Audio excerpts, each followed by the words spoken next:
We've worked with a couple of professional athletes, lots of junior high school kids. Back to like, what do you want to be? Like being broke is hard.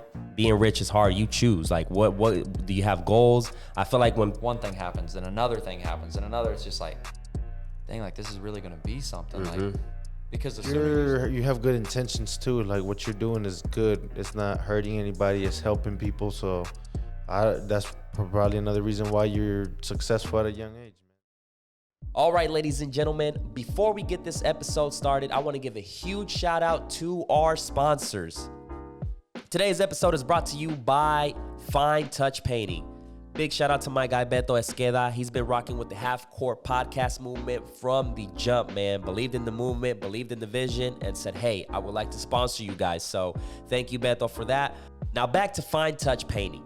When it comes to your residence or business looking clean and spiffy, the Fine Touch Painting crew are your go-to guys. You name it, they paint it. You can count on their professional services such as interior, exterior, sheetrock repair, complete power wash, full finishes, and much more. Now, if you have any future projects or you're working on a current project and you would like a free estimate, make sure to contact Beto at 405-905-1466. Again, that number is 405-905-1466. Fine Touch Painting, ladies and gentlemen. Also, today's episode is brought to you by Supreme Barbering in Midtown. Big shout out to my guy Della Tapes, who's been believing in the movement since day one. Supreme Barbering in Midtown, they're going to get you right. Now, if you're looking for that razzle dazzle, that splat, those are the guys to go to. You can count on 6 professional licensed barber to get you right. It's simple. Give them a call. Schedule your appointment. The phone number is 405-601-7087. Again, that number is 405-601-7087. Now, if you don't want to call and you want, I'm just going to show up. You can also. You can.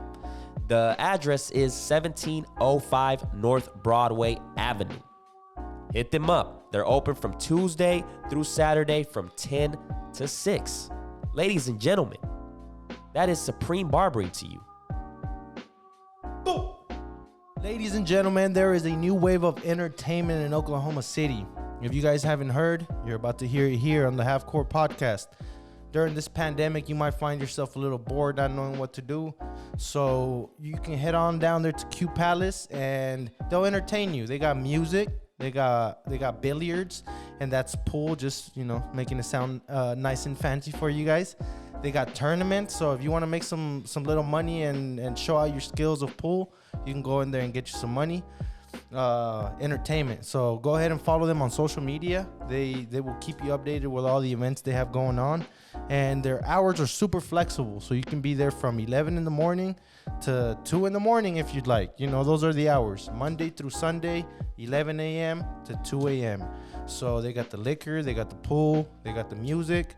Follow them on social media so you can keep up with all their updates and events. So if you guys want to call in just to see how things are going or whatever before you pull up, you can call them at 405-636-1102.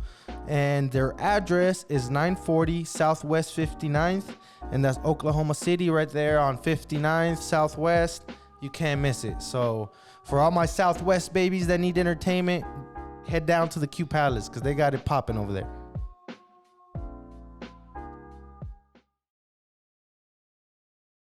All right, ladies and gentlemen, we are live. What is Gucci Manucci's? Welcome to the Half Court Podcast. I'm Darwin.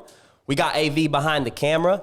And today, we got a special guest, man. We got Maine Athletic Performance. Hey, there we go. We got Austin that's representing out of 6, right? Yep, we got 6 of us, man. 6 of us all trying to figure it out. Yeah, hell yeah, man.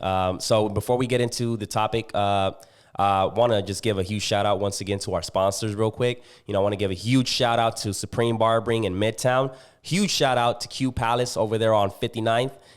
Southwest 59th. And I also want to give a huge shout out to our guy Beto at Fine Touch Painting, man. One more thing too is we started a new thing with the Cash App, So if you guys want to make any donations after you watch this podcast and you feel like, damn, I got some good value, I got some good knowledge off of this, and you want to support the cause, hey, Cash App would be somewhere here in the video, Half Court Podcast. And yeah, man, just help support the cause. So Trying to get the motherfucking bag in we this trying to get the bitch. bag, man. But yeah, man, Austin. So talk to us about Main Athletic and what you got going on with that, man. Yeah, so whenever we first started, it was just a training facility. We worked with, high school athletes, junior high athletes. That was it at the start.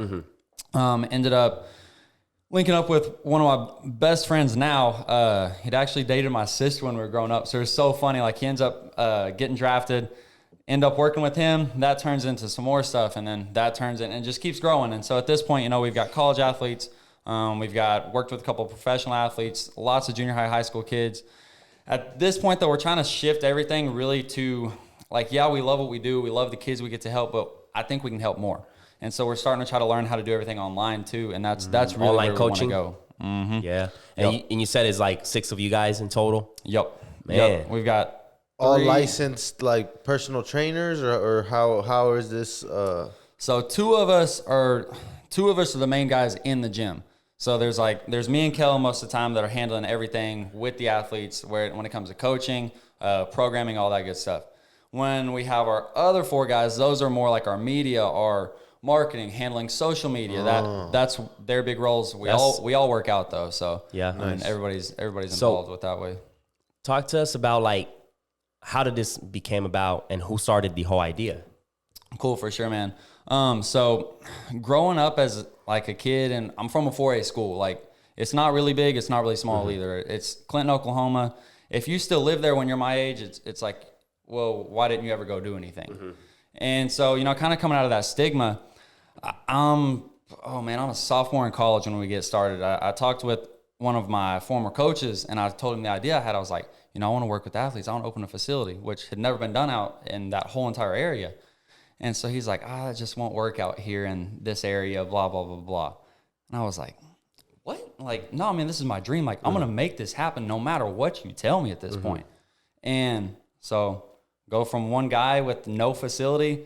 I was training a few kids in a high school, and the superintendent, athletic director, whoever it was, somebody was pissed off about it because I was making money using school facilities. And so they're like, no, you can't be in here more. They gave me a month to get out. Play a Hayden. So you were doing using other facilities, but training? Right. Like, I was literally using a high school weight room to train these kids. But it was only kids from one school at that point, too. And so I was like, dang, like, they'll appreciate me helping their kids. And they got mad about it. And so I was like, whatever. So you're trying to make the school's kids better. Yeah. And they hate. Yeah. Because he's making a little bit of money. Making some cheddar. Like, what? Bro, that's some bullshit. I remember Yeah. my first hustle was selling Mexican suckers at school. let's go. Bro, the officer took my bag, and I shit you not, by like Friday, he was selling snacks out of his car. Play a Hayden, bro. Hey, where'd you graduate at? I went to Pathways, but at the time that was in Roosevelt. I was in like 7th grade or some I shit. got you. But Middle school. the school system be hating, man. Yeah. We would take our, did y'all have to do the ARP reading? Like, you read and you took a test on the books? No. Dang, y'all got lucky. That must have been right after y'all then. Like, we would do that, and like, we figured out a way to get into the system. One of the kids got the password. So I was charging kids $5, $10, like, every point would be $1. So say you had a 10-point book, I was charging kids $10 to take that test for them. It was so. I've always tried to find a way to sell something. Yeah. You got to, man. You got to. Shit, that's life. And you were wanting to build this gym, and people kept telling you it's impossible, like it's not going to be a thing. And were you trying to build this gym? Is it in Clinton? Yeah, it's in Clinton. So right now it's in Clinton. We're in the middle of nowhere. Yeah, we're in Clinton. So see, you did something that people thought was impossible. Yeah, exactly. And right now, from what I'm seeing in the social media pages and stuff, it looks pretty booming to me. You know what I'm saying? Yeah, for sure, man. So continue with that. You basically they stop you from working out there. What's the next? They told me I got a month to get out, so I was like, cool. Oh, so they give you a month. They give me some time to that's cool, find a place and not kick me out like on the spot. So they weren't like bitch ass Officer McCoy. They just took my us on shit. the spot. Yeah. So I talked to them, whatever. I get a phone call. I'm like, dang God, like I got to get a place. So like I'm driving around town and like there's nothing in Clinton. Like there's no building. We're getting to like the last week, still nothing. So I'm pulling in through like. Trying to explain, like there's a Bar S plant in Clinton. I'm pulling right beside it, and I was like, dang, this building looks good. Like there's no for sale sign or anything. So I'm just like, I'll figure out who owns it and I'll call him. So get the dude's number, give him a call. Turns out 2 weeks later, they were moving to Ponca City. He's like, yeah, that building's going to be available. I was like, what? Like, I needed this building so bad, and then out of nowhere, boom, there it is. And then you said that day you were just driving around. You were just building wasn't for sale or anything. That was the best gave times, dude a call, and turns out he was like, yeah, you can take it. So that was our very first facility. It was about 2,000 square feet. Not in the best part of Clinton, like where we're from. Like, for example, we had a gunshot through the sign outside, and we had bars on all our windows. So you pull up, like our college kids, I remember them coming in, and I'd always just like laugh, like when they pulled up, like, how did y'all feel when you pulled up? Because everybody's like, fuck. Did I get set up in this? Yeah. They're like, where am I going? Yeah. But now we're in our second facility. So how long did you guys stay on that? Like, we had almost 2 years in that facility. 2 years. 2 years. Yeah. So we started with I think the very first month. And this was what year? This 2 years ago. 2 years ago. So this is recent. Yeah. I was still in college whenever I started doing everything. Yeah. And I had professors. You guys been riding all together since the jump? No, so it was me going solo for, Kellen was the first one we hired. We hired him last summer. Me and him had classes together. We played sports against each other growing up, but we weren't real cool, real tight in college. Just I was actually married at the time, so I wasn't even really in college. I was just I'd work and then I'd go home and try to figure out how to do all the gym stuff. And so it was funny, me and him had classes together. One day I hit up a coach and was from SWASU, which is a university that we all graduated from SWASU. So we were all at the same college. Okay. And hit up this coach and I'm like, hey, I want a football kid to work with. So he tells Kellen about it. Kellen comes over. Kellen's trained there ever since. He's put 5 inches on his vertical since he started coming in. I know, here's your data. This works. Now let's show you. And it's actually turned into the school that we're all from. The football program is using the same system that we use with all our kids now, just through here's our data. And it was just, man, it's been wild. But you had him come in. After he got there, we ended up with Bedard, Bax, Nate. After they got there, then we ended up with Isaiah 2. And then we've had, I'm trying to remember whenever, Cope Films, Jacob Cope, when did he start helping us out too? Was it that they just came out as of nowhere? Athletes, yeah, they just... And they were like, I like this, I want to join you guys? Kellen made the connection to get Bedard. So, dude, everything we've done has just been weird at this point. Organic. So, it just happened. Yeah. It can be you feel a little damn, is this how the fuck happening? Did this just... Yeah, we've been there, man. We've been in that position. But, man, I got to tell you, that's definitely a blessing, man. It's a blessing to have people that have the same vision, that are willing to take it to the next level. Oh, absolutely. You know what I'm saying? So that means you guys are going to be moving fast as fuck. Yes. That's what happened. That's what's been happening, man. So you guys moved to the new location, and so this is bigger, more... Double the size. Double the size. So much nicer part of town, too. It's something I can be proud of, for sure. Yeah. For sure. That's what's up, man. And so you guys said you train athletes as well, right? Mm-hmm. College athletes, high school and all that. Right. So if I, for example, want to get better at basketball, who do I go to? Is there a specific guy that is trained or does his homework on athlete, basketball workouts or football, or how's that work? Yeah. So what we found out is it's not necessarily the sport that we need to individualize the program to, it's the person. So I might have one kid come in, we have them do a squat and they can't sit back. Mm-hmm. So we automatically know their hamstrings aren't strong enough. If we get their hamstrings stronger, they're going to jump higher. If you it's literally taking the weakest thing and making it better. If you can heal up the weak spot, the strong suit is going to show better. And that would be the best way to explain that. Not necessarily by the sport, but by the individual. Gotcha. We see from them and what they need. Gotcha. So somebody that's a wide receiver, something that needs speed, then you guys would focus on. We're going to get him faster, but we're going to do it a different way. We're not going to sit there and have him run forever. I see, I've looking through you guys' page, and I can see that, the engagement is there. And one thing that you're going to receive results because you have, people like you guys pressuring and do these reps, do this, do that. And it's you have to do it, especially and having that data, that shit doesn't lie. If you guys are just you can't argue with numbers. Those numbers, what are you going to say? Yeah, Nothing so you can. So you guys pretty much live, eat, breathe, main athletic. Yeah. You mentioned you were married. Are you still married? I'm not anymore, man. So at 23, I graduated, opened a business, been married, and been divorced. Damn, you Stay single, stupid. I had to say it, bro. I just had to, man. Yeah, he realized that he's 23, so he's on the right path. Hey, I told y'all had some advice for us. So yeah, I'm not on marriage, man. Look up Red Pill, babies. The red Pill, man. But man, that's cool, man. You guys did the impossible, and where you guys want to take this? Man, so like, this sounds crazy. I think anything after you've seen something like start to go, like with you guys, for example, like whenever y'all first started this was just an idea. Mm-hmm. Like whose idea was it? I started it, and then I was fortunate enough to have AV be like, bro, this right here is dope. I was like a guest. He was a guest. The first guest? Yeah, at my apartment in the couch. We're like literally awesome. like, yeah. That's literally where we are right now. Yeah, so it's like, no, and it's beautiful, man, because if you document the whole process, it's like, man, like I remember I interviewed him because I always... Once I threw the headphones on and I was hearing myself and I was like, oh, this is some real shit. Like, this is like a real podcast.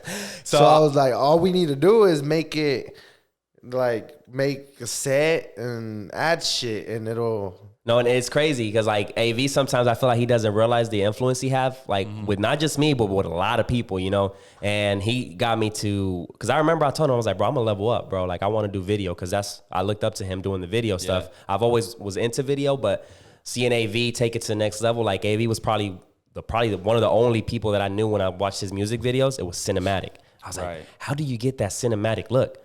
So I started buying equipment and I was like, bro, I went to him once and I was like, bro, I'm gonna get to your level. So then we started doing weddings together, and then I was like, bro, I'm gonna invite you to my podcast to a guest. And then it's like what he said. He was like, bro, let's take this to the next level. So it just went from there. We started making some cheddar together, and fuck, man, because the weddings, that's really how it.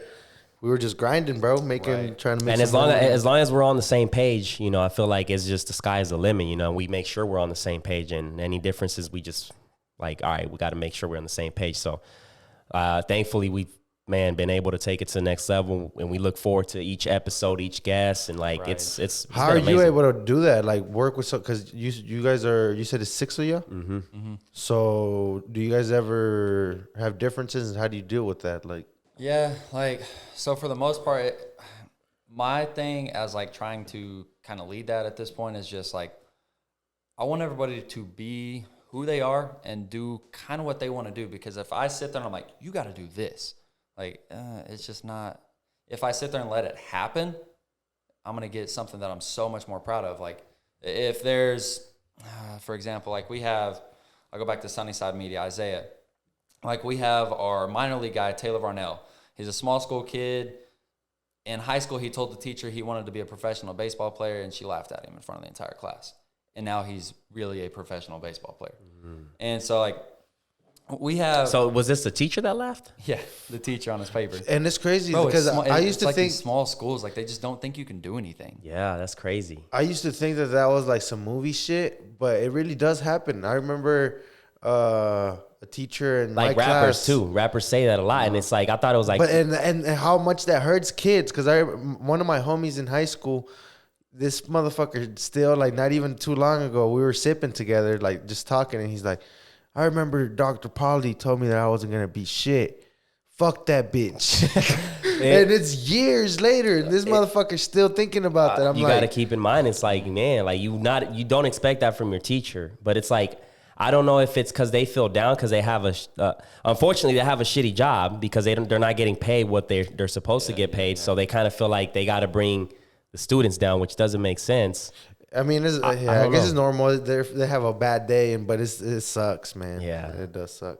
So baseball player, he's playing baseball now. Yeah. It's like one thing that just kind of happened. Like I'm literally just putting these guys together, and I'm like, I see this and this person, this and person, this and this person. Now let's just see what happens. So we have Taylor, Isaiah, Sunnyside Media. Like I said, he broke his back in college. Ended up going from being a hitter to a pitcher. So he goes to driveline baseball up in Seattle, lives there 3 months, learns how to throw a ball, like learns how to actually pitch in college. He's not a high school kid at that point. He's in college. So learns how to pitch. He learned all this stuff through his injury. Now guess what? He's using it. So now Taylor Varnell comes in, and over the past few months that they've been working together, you've got Taylor sitting 2 to 3 miles an hour up on his exit velocity. So you have all the strength that he gets from us in the gym, and now he's got Isaiah who just, hey, yeah, I can do that. Let me help that. Like, that's what I want to see, is just, I want this stuff to just happen. Like, as soon as you start trying to force it, it makes it so much but harder. in order to do that, that means you have to build a really good relationship with like the athletes and the trainers, because that means you guys are putting in a lot of time.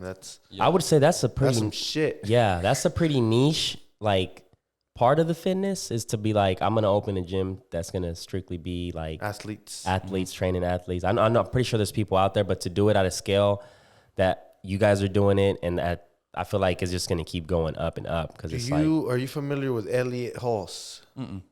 He's from Florida, I believe, and he started in a park, basically like training athletes in a park, because he didn't have a gym. He was like, one day I just got tired of working that corporate, because he worked at like a Gold's Gym or some shit like that.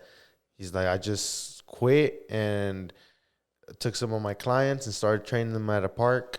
And now he has like his own facility and shit. So. It's just like, everybody always asks, like, how do you get to do something? Like, if the desire is there, like y'all have seen it, if the desire is there, all those pieces start to fit eventually. You just got to wait it out long enough. Like, they're all going to fit there. As long as you keep wanting it, eventually this stuff's going to catch up with you. How'd you learn that mentality?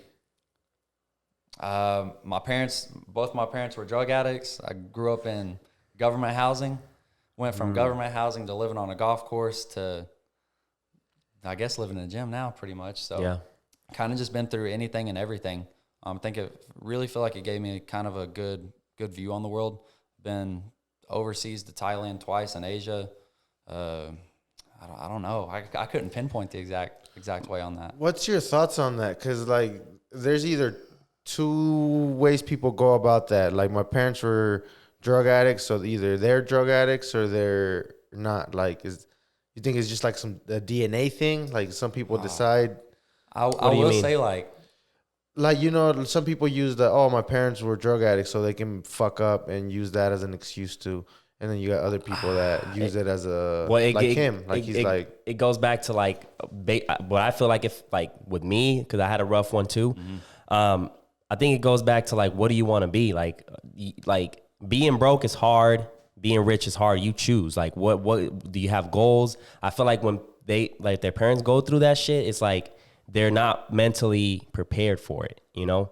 So they just fall. Some people are just weaker. It could be that. That's what I'm thinking. It could be like, oh, dang, that shit taught me that way. Damn. That shit taught me to be like, damn, like, you know, having the struggle, like not having shoes, and like, I had some fucking shacks. That is a sad reality, that some motherfuckers are just weak, and then some. So I think that's what it is. So that when you tell me this, I'm thinking like, damn, bro, like, salute to you for that, because you were able to find a way and look at it and always find a positive out of the negative situation, which is like, shit, I'm gonna become big. I want to do the shit I want to do, and I want to follow my dreams more. And from what it looks like, you're young as fuck, so you didn't have to take the path of like fucking up, like drugs. Dude, I didn't even go to a single. I think I didn't go to a single party in high school until like senior year. Like, I was just always so focused on other things. But see, that's another thing. That's another thing that can trigger, right? So if you don't go to parties and you go to your first party your senior year, that's two things that can happen. You get addicted to the party scene and you fall in that path, or you be like, it's cool, but I want to keep doing my shit. Yeah.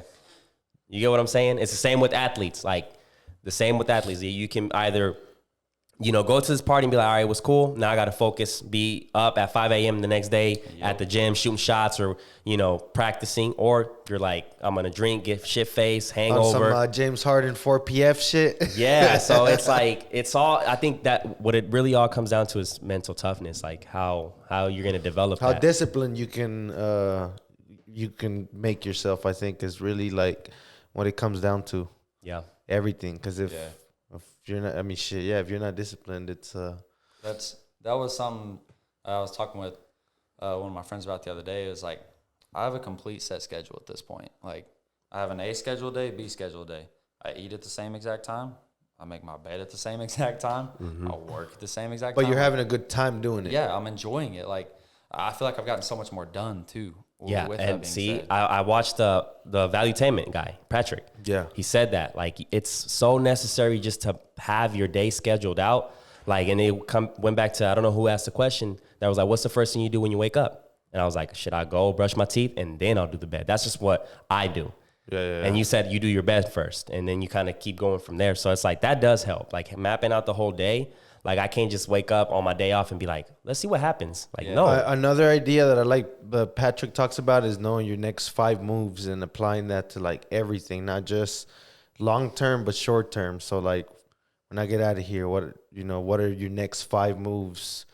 Like, that's pretty fucking, I'm like, damn, if you can think like that all the time, you'll be ahead of the fucking game. So today, like, I woke up, did my bed, went to the gym, ate my meals, took my vitamins, edited the podcast, and came here. There you go. There you go, you know. You had it, boom, boom, boom. Boom, boom, boom. Now it's tomorrow, map out the day. I got to work my regular job tomorrow and then figure the rest out, you know what I'm saying? So, How far out are you scheduled? Like that AB schedule, is that, how long are you doing that? I've never thought of when I wouldn't, I guess. Like, just keep it going until I'm like, I need to change something. Well, if it's not broke, don't fix it. So I'll just stay with it. Nice. you have what is it, like a 2-week program that you guys got going on right now? Yes, we're giving out 2 weeks free.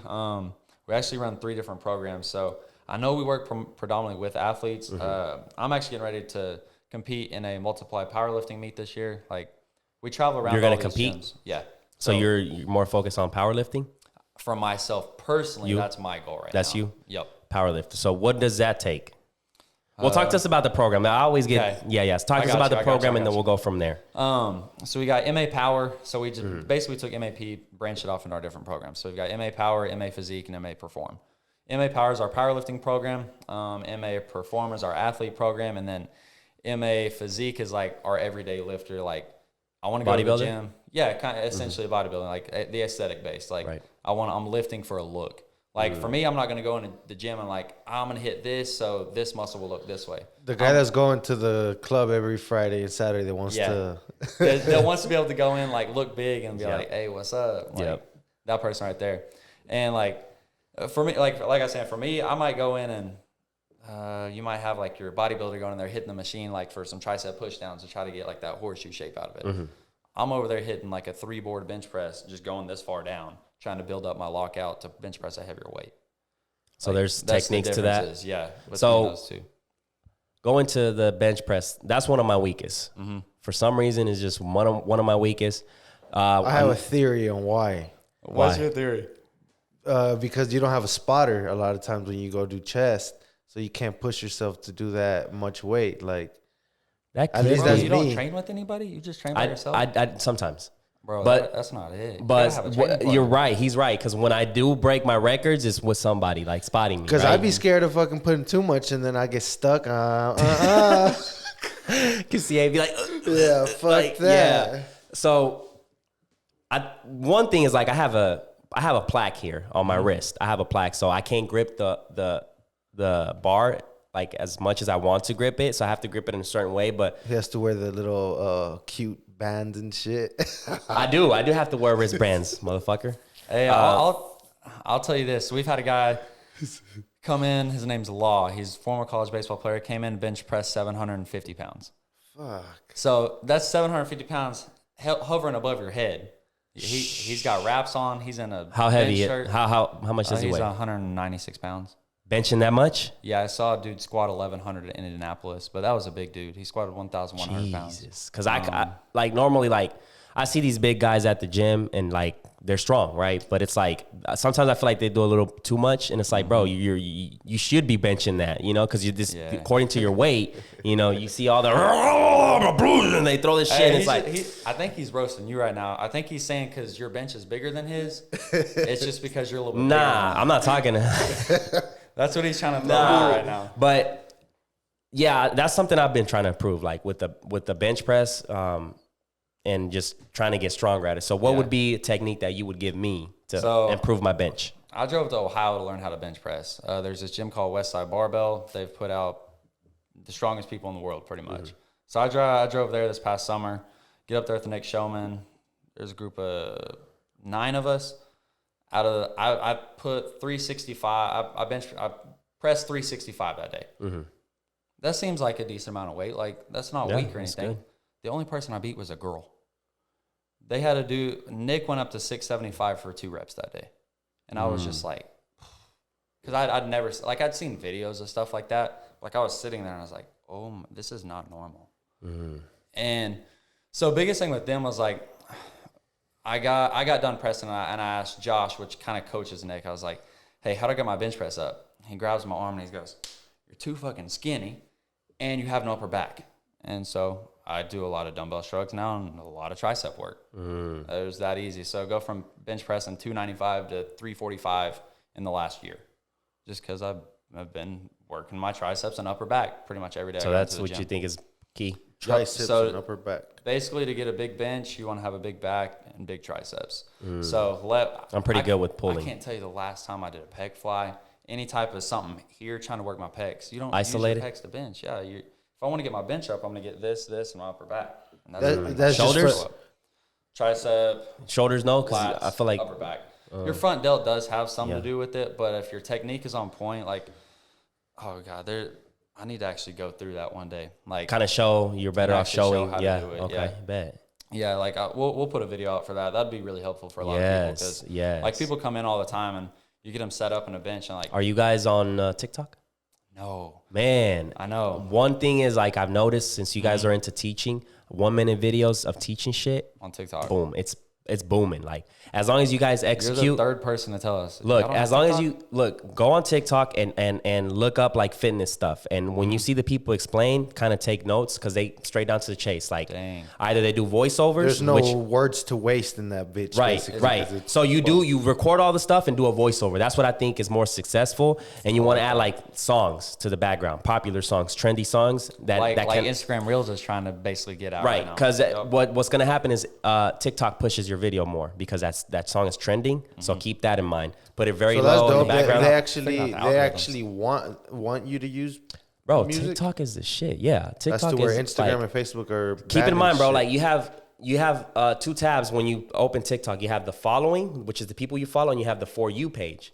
The For You is TikTok just suggesting like videos you may like, which means that everybody has an opportunity. That's the cool part that I feel like TikTok shines over Instagram Reels because TikTok, anybody can be a regular person and blow up. On Instagram, you have to be like this cloud and like the blue check. Yeah, and it's like, I'll give it to you. I'll give it to TikTok on that side. And if you guys want to do like the chest thing, you should do it also on the Reels or on the Instagram Minute because I feel like that's going to be a minute.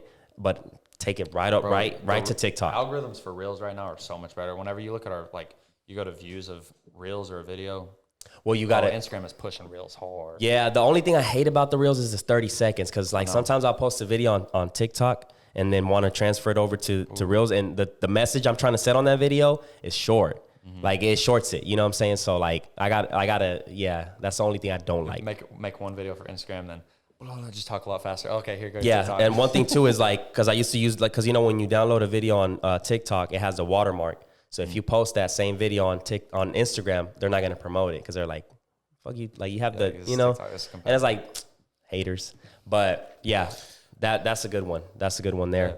Yeah, we can for sure do that. Yeah. So the program is a 2-week program that helps like athletes in better performance. Yep. So like that MA Perform that 2-week free program. Like we've been using. So all they got to do is just go to your gym and be like, I want to try out your free program. That's actually our online stuff. This is all our online stuff. So that's online. Mm-hmm. Yeah. So you guys have like everything. Yeah, we run everything through an app. Everything gets saved into there. Videos of every single exercise. The entire program is on there. Like it's been nice. We use that in the gym too with our kids. Like our athletes come in. They pull up their phone, their workout's already on there, blah, blah, blah. And this is all the content that you guys created? Like the videos, the how-to videos, is videos that you created? The how-to, I want to get where we have it all of us.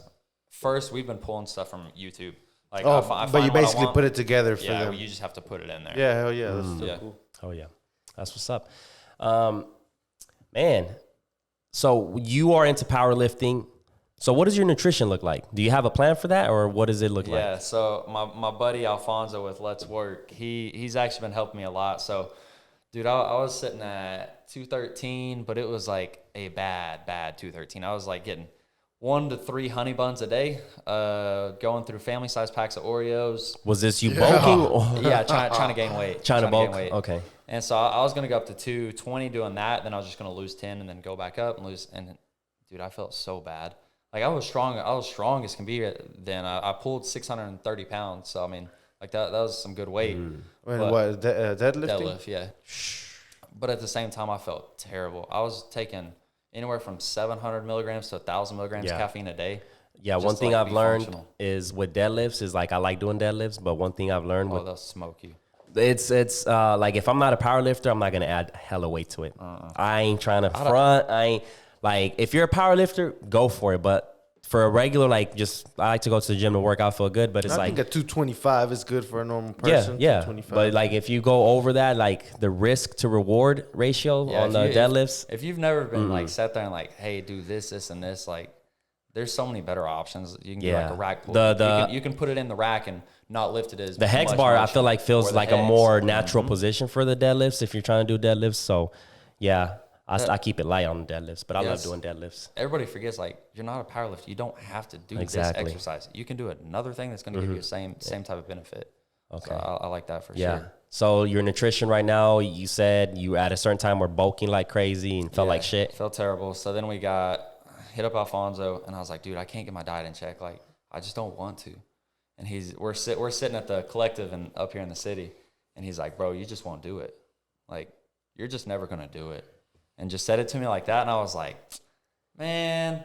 And so very next week, I started getting with him, and we figured everything out. Like right now, I'll count my macros. I'll eat the same exact thing every single day. Just made it a lot easier doing it that way. Like I'll wake up, I'll have an egg, 3 egg whites, 2 pieces turkey bacon, 2 packs of oatmeal, 6 ounces of Fairlife milk. Like I just know every single morning. It's just way easier to do that when you're trying to really like. Oh yeah. Fuck like, it. That's been easier for me than having to go like, oh, I got to go to the store right quick and grab some food. Oh, I got to go to Subway and grab me a sandwich. Like, oh, it's just so more much money too. Yeah, if you think about it, money. I think some of the best advice I heard from, I don't know who, but it was like, don't eat. You got to learn to just eat to fuel yourself, not to as like a pleasure thing. Like you're just eating to fucking fuel yourself. Whenever I heard that, I was like, nah, like I'll never get to that. Like I thought I would never be able to do that. And then you start doing it, and it's just easy. Like food is a big part of like fun, like really. Yeah, you get. Would you say you get dopamine too? Hell right? Yeah. Yeah, because it's like, damn, this shit is so good. That's why people are obese, because they fucking stuff their face all day. And the dopamine's addictive, man. When you have that like instant, like this shit sugar rush and shit. Yeah, So I had somebody ask, do you guys have somebody that's like really into like the nutrition side of it? Because I had somebody ask, because when I did the live, they asked like, what's the best way to contain those like 3 a.m. snacks, those late night snacks? I'm always going to refer everybody to Alfonso Lopez with Let's Work. You can follow his Instagram, Let's Work Official. Alfonso? Yeah, I think I got Alfonso, Let's Work, man. Come up here and I think talk some nutrition. He used to be fat and then he got yes. Okay, so yeah. Man, I'm telling you, we got to get our list because Cheyenne, shout out to Cheyenne. She recommended like, hey, have him on the podcast because his story is crazy. And you know me, I'm terrible with that. I apologize. I'm trying to work with him. I'm like, yeah, bad. But I checked this page and I forgot to just like, write it down and be like, all right. We got regular jobs and shit. That's why sometimes we can't get back to y'all, man. That's what I'm saying. That's why we got the little Cash App down there now, so we can man. Give more time to the podcast. Remember, man. Sorry. If you're listening to this, you want to make a little donation. If you listen on Spotify or Apple Music, it's Half Court Podcast. You'll see the logo when you send that little donation. You know what I'm saying? So, thank you for that, and we'll continue with the show. But yeah, I think that's something we're trying to work on. But man, and so in the gym, you guys basically refer to the nutrition person because personal trainers aren't nutritionists, is what I understand. That's a whole different beast. Here's my job. this isn't my job. Okay, refer you to somebody who's good at it. Nice. Oh, you're hurt. Oh, that's not my job. It's a PT. Refer you to here. Because even you go to somebody else to. Like coaches need to go see other people. Like if you think, oh, I can do all this In by a way, myself, it's like a medical field. Like you have somebody that's your general doctor, then you have somebody that works with the nerves, somebody that works with the eye. You know, Would you say part of being a good coach is being able to be coached? Absolutely. Absolutely. Definitely, man. Yeah. Yeah, because I feel like you gotta be a people's person, learn how to communicate, because that's something that I've noticed with personal trainers. There's certain personal trainers that just get stuck in their ways and they don't want to, or they're not engaged, and it's like oh, you'll see like do 10 reps and they're doing the 10 reps and you see them. But like I've seen a couple of people, like there was this one chick at Crunch that I wanted to interview her, but I haven't seen her in a minute. But she would be like, come on, one more, come on, yeah, come on, you should one be more. looking at every rep your client is doing. Every rep, every form, talking to them, like great job. You know, especially if they're getting waxed, like at Gold's Gym. So yeah, me as a personal trainer, like I'll be like, damn, this person's literally choosing me to be their personal trainer. That means they saw something that they want my services and shit. I like that. You know? I think, I mean, when people go in there, it's maybe different with athletes, but when they go into a gym looking for a personal trainer, they're already in a really vulnerable place. They're trying to get better. So it's, yeah, man. Trainers, don't be fucking assholes. I like that. That's good. So what has been one of your biggest challenge when it comes to like training athletes? Like, whenever you basically trying to convince coaches that I know what I'm talking about, that'd probably be the hardest part. Convincing coaches like, let me work with your kids. Here's why. Here's numbers. People don't care about numbers. Yeah, it's who you so know. So you have to talk to the coaches, because you pretty much go to the schools and like. That's one way we do it. We also reach out to kids, and it cracks me up sometimes. Like we'll reach out to a kid and they're just like, "Nah, I'm good." Like what are you talking about? Whenever I was in high school, like I would have killed to have this. Like you just don't have opportunities. Why do you think that is? They just don't. They just don't want it. They don't want to be great. They're just like, like I'm good. It just depends on how you pitch it to them, though. I feel like that. Yeah, that's one. Sell it. Yeah, you got to sell it, because you got to keep in mind these are kids. All they want to do is play Xbox and like munch on some chips and watch so some Pornhub and. So you got to keep in mind, like you got to sell it, So I mean, I feel like content is one. If you guys keep putting content out there and like people do testimonials of like college athletes, because it might be their friend that they see like, oh shit, the homie was on the Main Athletic, and like shit, I seen them killing it, so I want to be a part of it, Yeah. So yeah, I mean, I think that's that. The content I think is big, because that's whenever you hit me up to get on the podcast, that's the first thing I looked at, and that's why I was like, hell yeah. Yeah. Because it looks like you're actually putting effort, and that's like, one thing exactly. So like you got to keep in mind when you reach out to us, we're looking for the content. You have to have something to back up, like regardless of whatever you are, like. Have some content to back it up, because it's like we want to have something. We want to do our own research, and like if you only have fucking 3 pictures of you that you took with your Android, we can't. Yeah, exactly. Like we can't. Like like you got to be making some type of noise. So that's big, and like yeah, man. Where would you say most of the people y'all have on the podcast are from? Like right up here in the city, right?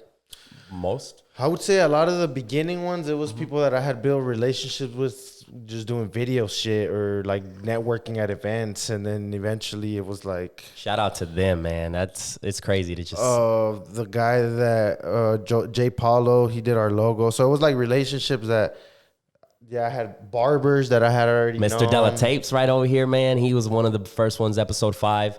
First sponsor. Dougie. That's how you found out about us, through Dougie. Episode 3. That's what I was saying, I met Dougie shooting events. Like we were doing he threw, I think, a Mozzie show. That was actually the first show that I took pictures of, like right there in the, in the pit with all the photographers and shit. So it was really just relationships that were built. And then just after that, people were like, oh, I want to say my story. And then it just... I think it can go forever. Shit, everybody can tell their story. Yep. Like giving people a voice, it's nice. Yes, man, nice. And it all goes back to like the experience. Like when people come here and like they sit in the chair, it's like they experience, you know, like Yeah. it's Like- very overwhelming. And that was my thing. Like I got on y'all's YouTube and like was looking at everything and I was like, dang, like that's nice. Like, cause this is one of the things we're trying to get going now is like, we started branching out into YouTube. Now we've got to try to start getting podcast stuff going. one thing too you guys should do is I was telling my guy Izzy is he did a live with like a lot of the big names in the city, and that shit was epic because it's like the unity that everybody showed, the love that everybody showed with each other was awesome. So I was like, bro, you can take that to the next level with Clubhouse. Clubhouse is new, it's underrated, so pretty much is a platform, voice only, right? Yeah. So you can be like, I'm gonna have 5 people in the room, and you're gonna be chatting back and forth. It's just audio. It's an audio platform. Can So you record it? I'm not keep the audio? 100% sure because I'm still trying. That sounds like too much work for It's easy. to just do some free shit. Like fuck that. It's easy, bro. It's like literally from here, you guys talk. But it takes like time a though, walkie-talkie because you type gotta shit. organize it and you gotta go in there and then for what? You don't even get to No. replay that. Well, like people, and you're like, not making money off of it. Like it's just for fun. It's the when I get on a chat room is I get on with videographers and creators like YouTubers I follow. So I get to hear what they do to get better at this or get better at that. So I learn, you know what I'm saying? Like right now, you got to keep in mind, it's a new app. Like when Snapchat came out, bro, like you couldn't even send stories. You couldn't even do stories. It was like you send somebody a picture and that's it. No video, no nothing. It was picture to picture. So you got to let the app evolve and become better. The more people get on, the more they can be like, how can we innovate? How can I'm we not doing no Clubhouse. Boy, you stop it. But yeah, that's a good thing. You might want to tap in because right now it's a new thing. It's underrated. And I'm telling you, I'm saying it right now, Clubhouse is going to go up. It's going to blow up. Like it is. Because it's different. It's different. It's too much shit to me, man. I think it's like YouTube, Okay, Clubhouse, fucking. Okay, Grandpa, stay behind.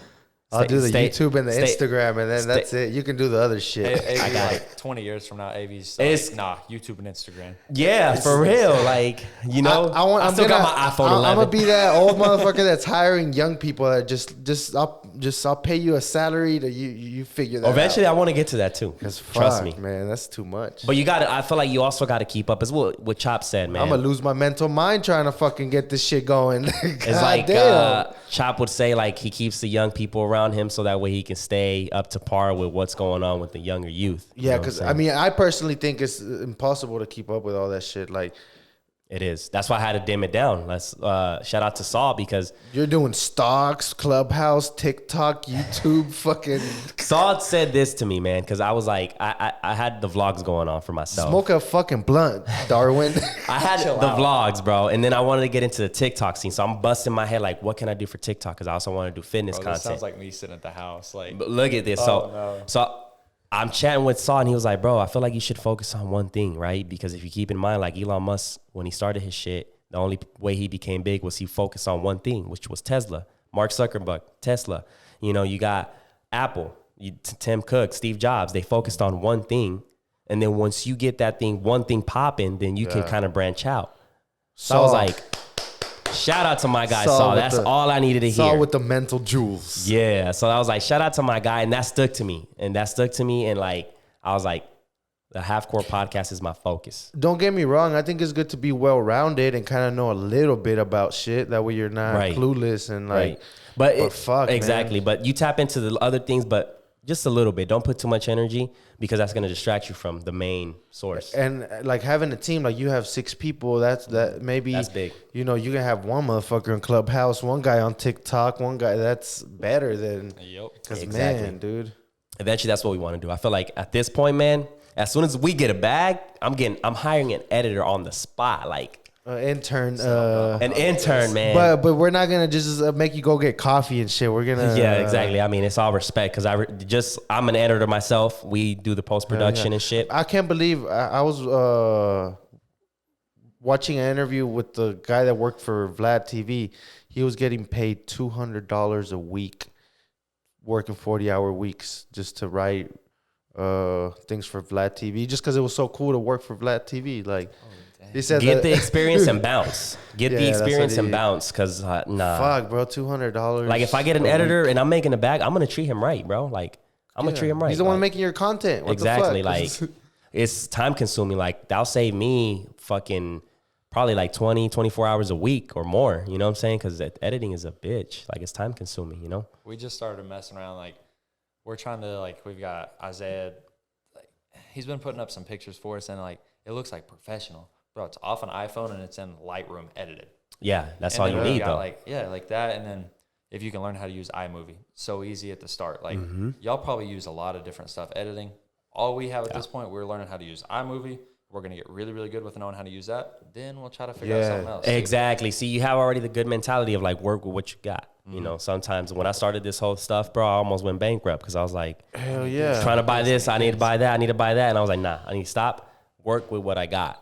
And it's stuck to me, and it's like, it's been like that. Like, all right, we work with what we got, and it's been working. So why? Making it grow. Yeah, exactly. So eventually, you know, because I seen YouTube people that have like hit millions of subscribers and they're still using iMovie. Yeah. Like that shit, I think is the content that matters. It's not necessarily it's what the emotions that are coming through the lens, not necessarily. It does make it better if you have a slider and all that other shit, but yeah, if you're whack, you're whack. Yeah, it's all creativity at this point, man. So, man, I'm excited to see you guys, your growth, and like, and on this new location, you guys been for how long now?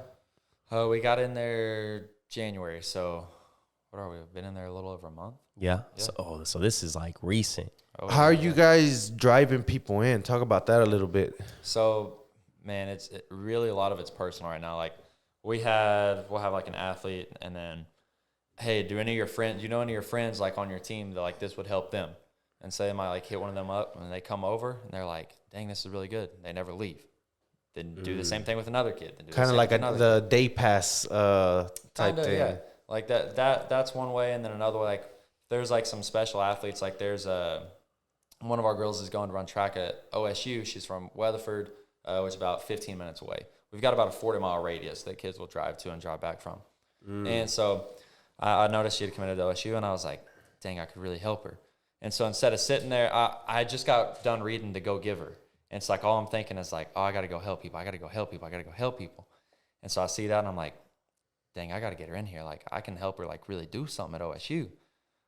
Reached out to her and her parents, and she was there. So that's another way that we'll do. Like, there's some kids, like, I'll reach out to personally. Other times, like, I'll hit up some kids, be like, hey, you got any friends, yada, yada. Just when you know you have something that's going to help somebody, like, to keep that to yourself, that's just selfish. Like, right. If you know your stuff and you know it's going to help somebody, like, you need to be giving that to somebody. Yeah, I think that's like what life is about. Like, hopefully whatever you're able to do can help other people too, or else like what the fuck is the purpose of existence? Like you're just I feel like, I don't know, man, all this is crazy because it's like you're helping a lot of kids, you know, and maybe that's their escapism. Like they look forward to doing these trainings and getting better, and like the only way they see to get out of the situation or hood or whatever is like sports, you know? So like, that's a good cause, man. Salute to you, man. And like, even what you've been through, bro, like you're doing a good cause at the end of the day. So it's like, that's amazing, man. Have you shot a video already on like your story and stuff? That'd be dope, man.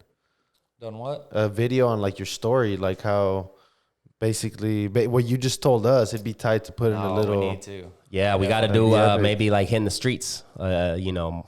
I think that'd be cool. Where like it's in your town and you talk, you know. See, and that's the other thing we want to it's just a matter of time. I know it's just a matter of time, but like once we make this full time, we're doing this full time, like we can go and do what we want. Like, what do y'all do in the day right now? Like y'all said, y'all both work other jobs too.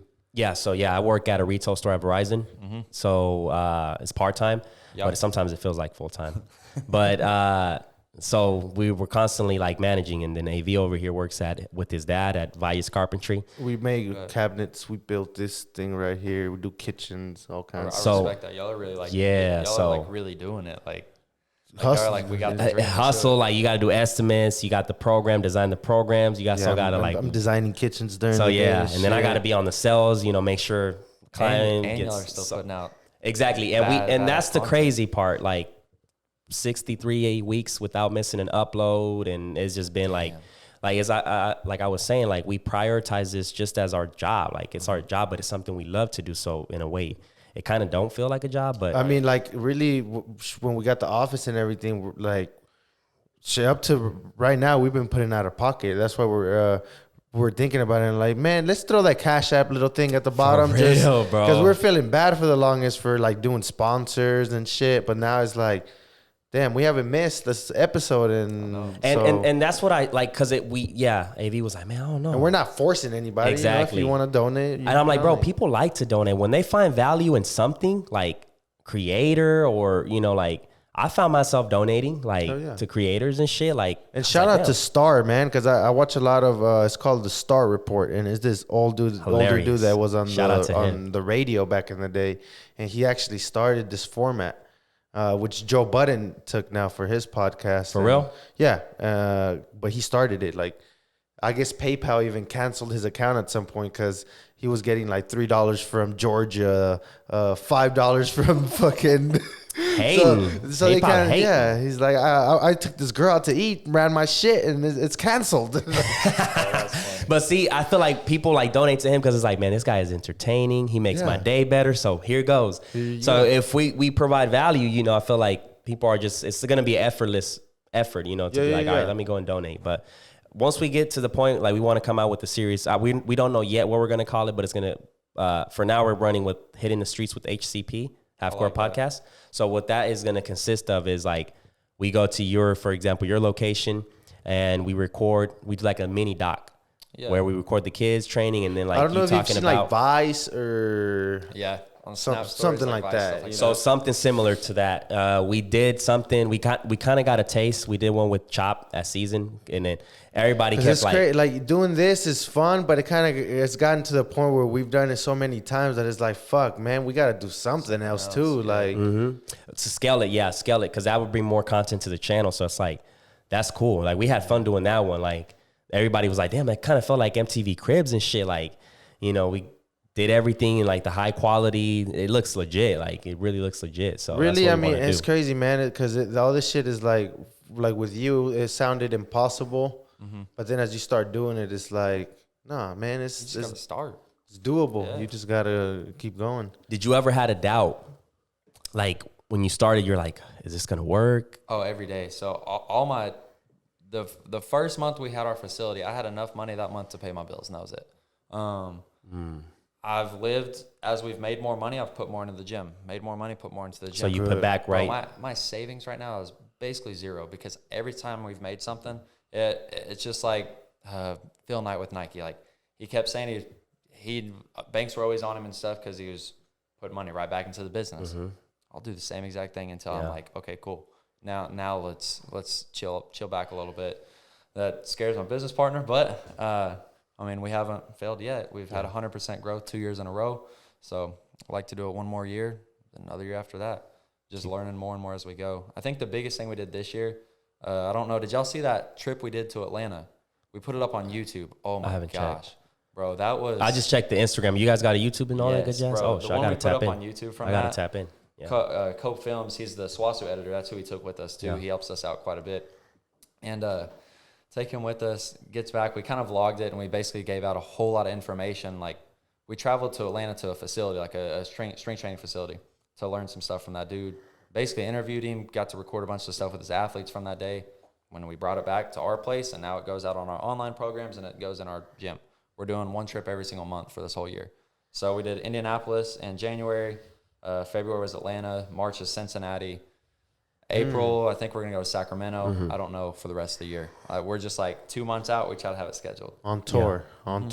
That's what's up, man. Y'all trying to record all of it and give it to people. Like I said, the more we can help, the more value you can give somebody, the more you can make. And bro, all that stuff you're right now, it may seem like, oh, we're just getting a bunch of content and we're not doing much with it yet. But it's gonna come a time where you have all that shit. Like my homie Gustavo, he's a barber, and he's been for basically the whole time we were in barber school. This motherfucker's going to Philadelphia. He's going to New York. He's going to seminar over here, seminar over there, spending thousands of dollars on classes. But he's filming all this shit. So now he has like content off the ass for days, bro. Like he came to me, he has a fucking hard drive, and he's like, bro, let's do something with this shit. So the Barber Lifestyle, baby, you know. Bro, talk to us about that, brother. Talk to us about that. So the Barber Lifestyle, basically, it's a whole nother, just for the barber community. So they can, a young dude who wants to become a barber, they're going to learn how to pass their state board exam, how to open a barber shop, how to basically become a barber. Like, that's another area I find that's a good niche too, because I don't see anybody doing putting the real shit. Like, there's a lot of facade barbers that are just showing the cuts, and it's cool. Like, that's cool, but like somebody giving the insights, like I don't see anybody. So I think that's a good opportunity right there. Really, man, a network is what it comes down to. Building a network is like my dream, to where, like, let's say you turn the TV on and then at 9 in the morning or 8 in the morning, you have Austin here doing some shit, you know, his show in the morning. Then Half Court Podcast comes on, and that'd be crazy. Like, just the whole. That's been kind of a cool thing with us too. Like, so taking these trips, like the summer we went to Ohio and Michigan, and that was before I'd ever thought like, hey, let's document this and let's like give the stuff back to people. I'd gone up there. We drive every single time. We don't have money to fly.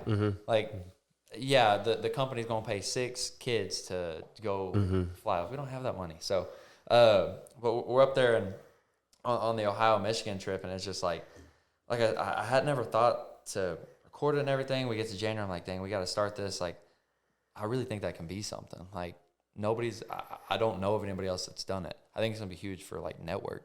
Like you were saying, like turn on the TV and this and that. Like, you guys got business cards?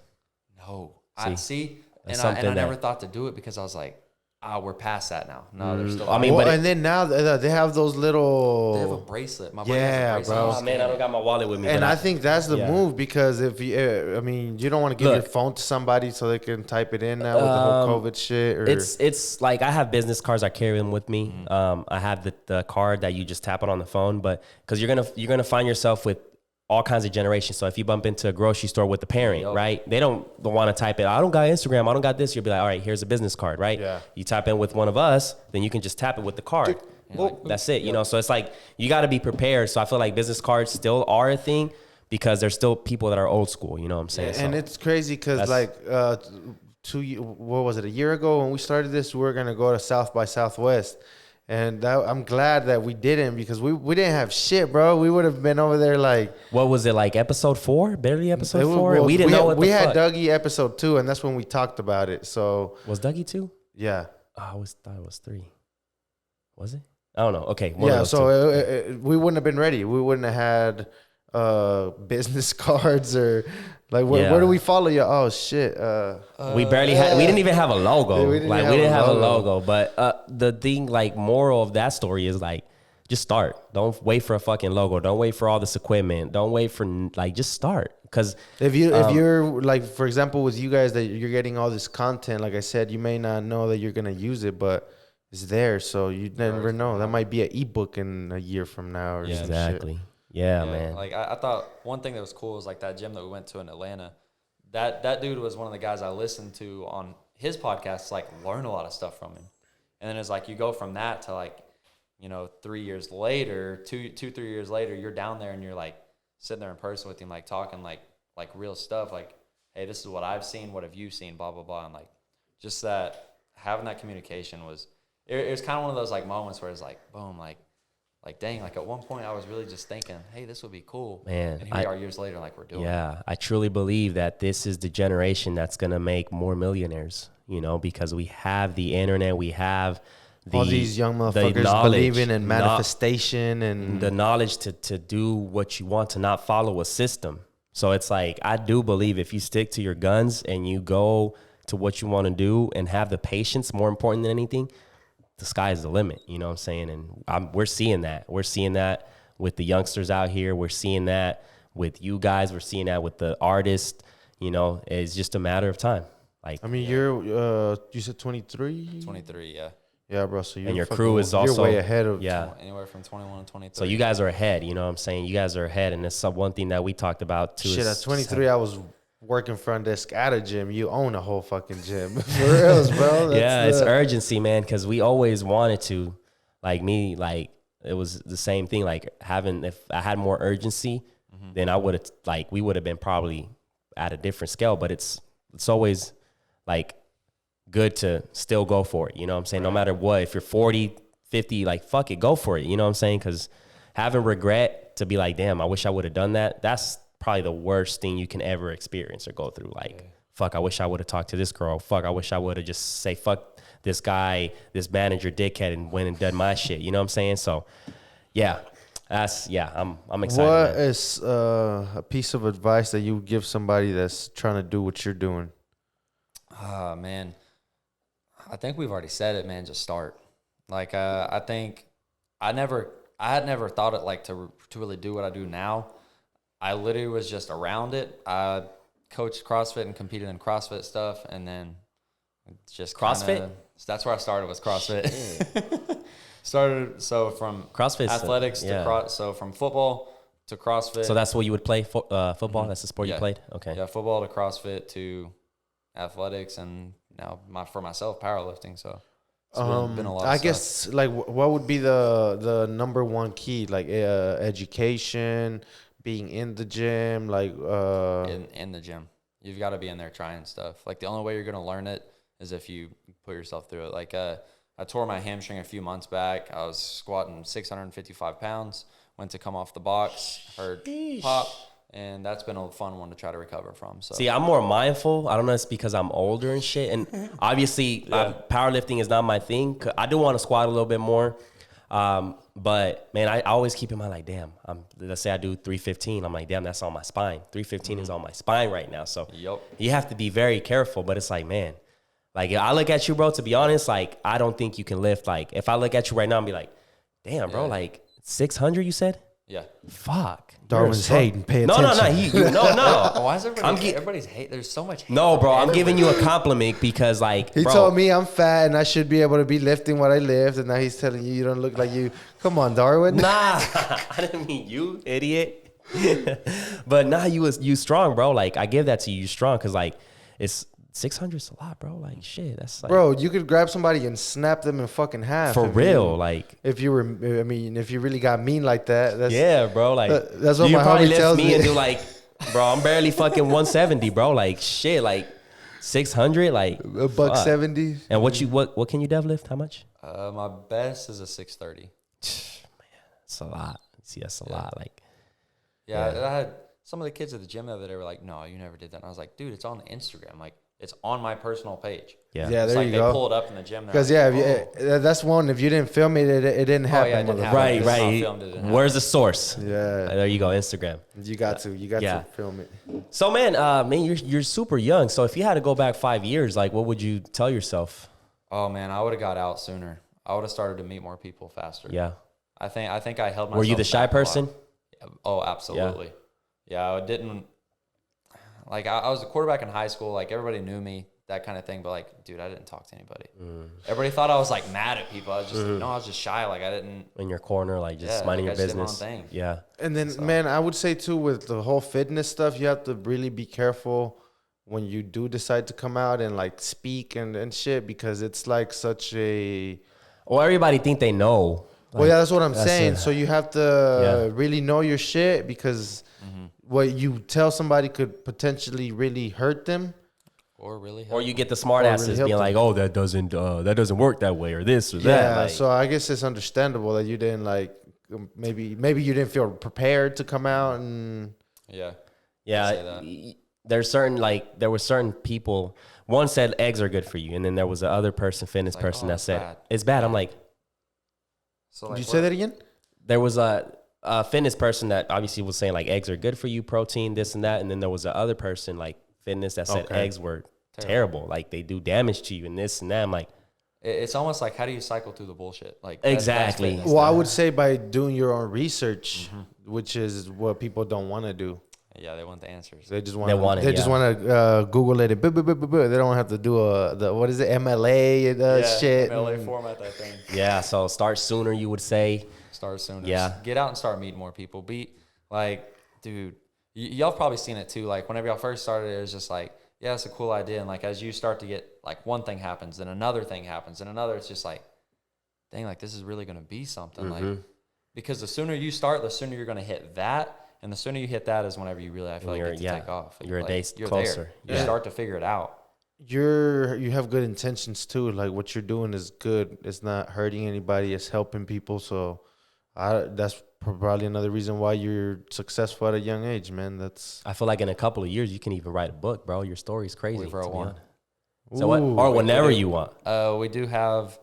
Write one? You said? Yeah, we already have it. It's just an ebook. It's a downloadable ebook. So we got. What's the name of it? It was one we did for our athletes. It's like conjugate programming for athletes. But does it talk about your story? No, I know. We need See to do that, that you can do one for you. Like I feel like eventually you could, because your story's pretty crazy, man. Yeah. Like, who are some when we get there. top influencers that you have took some knowledge from and applied it? Louis Simmons of Westside Barbell. Nick Showman was huge with business and relationships for me. Mark Desheen, another guy, business. He's down in El Paso. These are like people that we've just gotten to see, or like people I just know personally. So these aren't people that are like YouTubers, or they are too. They're like influencers. Yeah. So I'm trying to think. Pay attention, guys. Elevate Gym. That's Mark Desheen. They put out a lot of good content. He worked for a graphic design company, and now he owns a gym. Like, that's why their stuff looks so good. Nice. Matt Winning, he's a really big one on Instagram that's helped quite a bit. Louis Simmons, Westside Barbell, you can find them all over the place. Mark Bell, I don't know if y'all Mark Bell, the slingshots, those things people put on the bench press with. Yeah. That's Mark Bell. He invented those. He's a really good one. Dude, he's got tons of helpful videos. Like, at one point, he was a 300-something pound dude, like, just fat and sloppy, and now he's like 220. He competed in a bodybuilding show. Yeah, like, man. Props to the people, tons of information. Props to the people that like are overweight and can like get in shape, because that's harder than like a hard gainer like myself. I used to be like, when I started lifting, I was at 130. Because it's embarrassing, man. Like whenever you fucking can't even run, like salute. And it's hard both ways, but I feel like it's more challenging when you're like overweight. Because I was skinny. I was like, I don't give a fuck. It like hurts the ego a little more. Like whenever you can't. I was skinny, bro. I was looking at these big motherfuckers. I'm like, I want to get to that level and shit. But I was like, didn't know what the fuck I was doing, but I was out there. So it was a little bit easier, but it's still tough, like both ways. Because it's like the mental thing, like being like, shit, like how I'm going to go in here and like, do now, are you guys also training regular people that are just trying to lose weight and shit? Yeah, or you guys we actually do a little bit of that too. We do it like at our gym. We have this thing called Freedom. That's our class with like our adults, just like general population and stuff. And then online, like we do that MA Physique program. Those are both just like for everyday type of people. And your facility, can you kind of give us a tour of it if you could? Like what do you have there? And yeah, so you don't walk in and see like machines everywhere. Like we do have some machines, but they're like very special purposes. You won't see them anywhere else. Like we have a reverse hyper machine, a belt squat machine. All the bars we have, you're not going to see it everywhere like a regular, Anytime Fitness, that kind of thing. It's everything we have is a very, very specific purpose. You'll see some squat racks. You'll see this thing called a monolift. Again, you won't see it anywhere. There's, how could you say we modeled it? Like if you see any powerlifting gym, Westside Barbell is a really good one to just look like. What does that look like? Brewhouse Barbell up here in the city too. Like anything on their Instagram, you can tell that's kind of how our facility is laid too. Hell yeah. So do you guys do like memberships? With our kind of like, how do you guys keep the lights on? So we have like our athletes, it's like I don't know if you call it a membership. Like they have a monthly fee. Our adults have a monthly fee. Our online programs, I think, are like $20-25 is another monthly fee. No contract or anything. It's just like if you don't want to be there, that's fine. Like I hate that about gyms. Like, oh, here's your cancellation fee. Like all these gyms, like they depend on people. They depend on 500 people buying a $20 membership and 20 of them showing up. I don't want that. Like that's not going to do anything to help anybody. Like, I want you there. I'm snitching, guys. I'm snitching. Pay attention. These gyms the corporate gyms don't give a fuck. They literally, when I worked for Golds, like when corporate would come in town, it'd be some motherfuckers that don't care about fitness. Like all they care about is the cash flow and the numbers and shit. So like that would be the difference, I guess, with you and like a corporate is like you care about the results and really those corporate gyms don't. And I'm pretty sure you guys have a community, where you guys know each other, and it's like you build relationships, Absolutely. So That's pretty dope, man. That's what I always tell people because I go to a small gym too. It's called City Gym. So like, sometimes people are like, "Damn, like why do they charge that much?" Like, I'm like, bro, it's a small gym. It's not like the people that go there actually use the gym for one. They care. They want to be there. For It's a not corporate like- gym, I'm not paying that much. But for a small local gym, and especially if you know the guy, like Yeah, bro. It's Why like not? that's his hustle. That's his job. You know, Yeah. fuck. exactly, it's like when you And go. then we spend money on other shit. That's what gets me is like you're tripping over, let's say 60, 80 bucks. Like, Oh, but you're gonna go out and buy that $120, $140, $160 pair of shoes like it's nothing. Yeah. not just that, bro. People go to the fucking bar, and I've done it. I've gone to the bar and get 10 shots for all my homies, and that's $100 right there already. Just it's fucking, like asking for discounts and stuff. Like, do you go to like Target and ask them for a discount when you're buying shit there? Like, no, then why the fuck, like, why are you asking me for a discount? Like, So, since you're dealing with a lot of students and stuff, are you guys able to like get any state funding or any shit like that? Like, No, I would never want to accept. I guess I just wouldn't want to ever have to deal with that, even if you could. I don't know how to, and I don't ever think I'd want to deal with it. Because I mean, like, if like let's say you were training Like, I want to do what I want to do when I want to do it. yeah. Like, don't sit there and tell me what to do. yeah, as soon as they start getting involved, they might have these rules and It's shit. like, so it's we like, need you to do this. Oh, we need you to do Yeah. that. yeah, I'm sure. freedom, more to the people and stuff. So, man, anything else you want to say, bro? Anything you want to ask? Oh man, I got y'all's story. I wanted to figure that out. How y'all knew each other.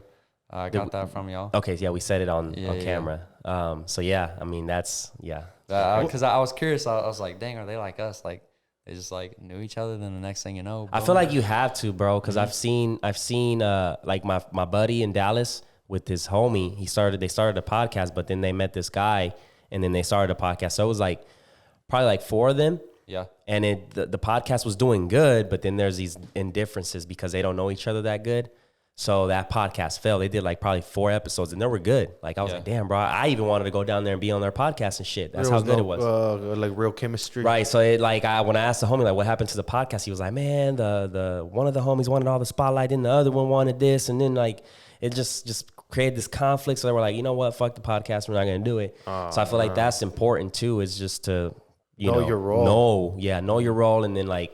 What did The Rock say? Know your role and shut your mouth. And then like if you're gonna The go, Rock or Stone Cold though, for real. I don't remember which one it was. The Rock or Stone Get Cold. your If shit. If you had to pick one, The Rock Oh, or I Stone Cold. thought. oh man, that's 2 legends right there. I've pulled Stone this like Cold. 3 times. Stone I've Cold. pulled it like 3 times. Stone okay, Cold. you say Stone I'm Cold. gonna go with Stone Cold. I like The Rock. Oh, dang. I like The Rock. It's always pretty even. It's 'Cause like Austin 316, bro. The beer and the. That's did me. The, That's I did. me. I did the beer. I'm the obnoxious. But I also fucking- but I also did the rock bottom. So I'll boom and like do the rock bottom to my brothers. I broke my mom's bed once. Just It was always just something about Steve Austin. Okay, It kind so of now- reminded me of my grandpa, and you know, like it, like. hey, did y'all have the little wrestling, like little action figure thingies? I had some. I had even the had title, the spinning one. Okay. I bought that shit at Walmart. What about you? Yeah, I had the fucking fake ones at Walmart though. Bro, Yeah, we yeah. all did. We all did. I could never afford the Me real either. replica. I just had Bro, the- that- Hey, I would just go on www.com and look at them. Like, I remember having a Okay, magazine. I let me looked give you through guys it. I was this. like, dang. Your top 5 best entrants. Top 5. Let's start from. I'm gonna start. Nah. Start. Undertaker has to be number Oh, one. okay. So yeah, Undertaker number 1. Go from there. Undertaker, Eddie. No, well, shit. Let's like entrance, like the entrance, I'm like who had the best performance. Just out of respect, Undertaker has to take the number 1. Okay. Eddie Guerrero would be number Okay. 2 for me. Kane would be up there because being live when is that shit right there is Yeah. intense because he'll boom. Yeah. Y'all went to him too. Hell Did you yeah. go? I did not, Oh, you bro. went. Yeah, hell yeah. I Okay. went to Okay. WrestleMania. I grew up in Puerto Rico, bro, so I couldn't. Oh, I got you. yeah, Dang. So, My sister, bro, she was like, because we used to just watch shit on TV. So she so your was sister like, was a fan too? hell yeah, we used to watch this together. yeah. So I remember when I was little, she was like, we're gonna go to WrestleMania. Like that's a goal of mine that we're gonna, and she made it happen, bro. Like, So you get to fucking- go to you went to I wrestling? went to WrestleMania, Man. but it was already when we didn't watch wrestling. We kind of just went for the experience, and Yeah. like we didn't even know what the feud was, or it was just like we're going to WrestleMania. That was just the thing. Oh, but yeah. So Eddie Guerrero, Kane, what else? DX. I think I always had it. okay. All right, you already mentioned your 5. Triple H had to be one too. Okay. You mentioned 6, motherfucker. All right, Austin. I can't believe you left out John Cena. That hurt. That man, But John Cena was just his thing was basic. It was cool. His song was. I give it to him. He did everything. All right, let me hear your 5, bro. So we got John Cena in the mix. No order. No order. Okay. No John order. Cena. We got John Cena in the mix. Definitely gonna have to put DX in the mix. Like DX. Okay. Their next level whenever it came to it. DX 2. Okay. Oh, I like Rey Mysterio, but his entrance wasn't too great. They had 3. Undertaker. You got to put him in there. You got to. I'm trying to take a throwback. Oh, what's his name? The crazy dude. Mick Foley, maybe. Mick Foley. Yeah. When Mick Foley came out, just Okay. You knew you're about to watch some entertainment. All when right. he came out. Let me pick my 5. I'm gonna start with the 5. Number 5, I have the Heartbreak Kid, Shawn Michaels. Okay. Just because of the song, yeah. I'm just a sexy boy. Everybody and their mama sang that sexy boy. Like that would be Darwin's fucking favorite. So that's 5. Right? Number 4 is Triple H. Like, I sort of got it. I always had the bottom. I'll be like, hit that pedigree. I would even pretend I had long hair and shit. Like, bro, that shit was lit, man. Number 3, I would say Rey Mysterio. I just like the booyaka and then him jumping out. I feel like that. Did he keep the booyaka throughout his whole? Most. He did, huh? Man, it's a tough one. Number 2, I probably have 6, man. I'm sorry, but number 2, I have Randy Orton. I always loved. Yeah, that was cool. Yeah, stuff came down. Let's see. Number 1 is obviously the Undertaker, but I'm gonna also add Batista. Yeah, Like that shit right there. And then he would jump. I remember doing that shit. He'd jump on top of the ring like boom. And then me and my homie would always do the DX thing. Like I would always be Triple H and do this, and he would be like Shawn Michaels and shit. So like that, man, it's crazy, man. Like to think that back in the day, fucking Jake the Snake. I was watching him on the Joe Rogan podcast, and he said that he would have to carry that fucking snake everywhere. So it'd be a different snake all the time, but through the airport, he's like, I'd have to take that fucking snake. So when the wrestlers wanted me to sneak like steroids or drugs and shit for them, I would just take them in there because nobody's gonna check a bag with a big ass fucking snake.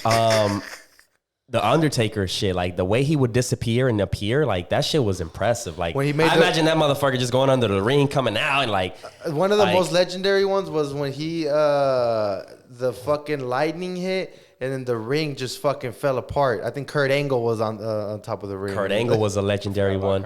You know, the Undertaker once got burned.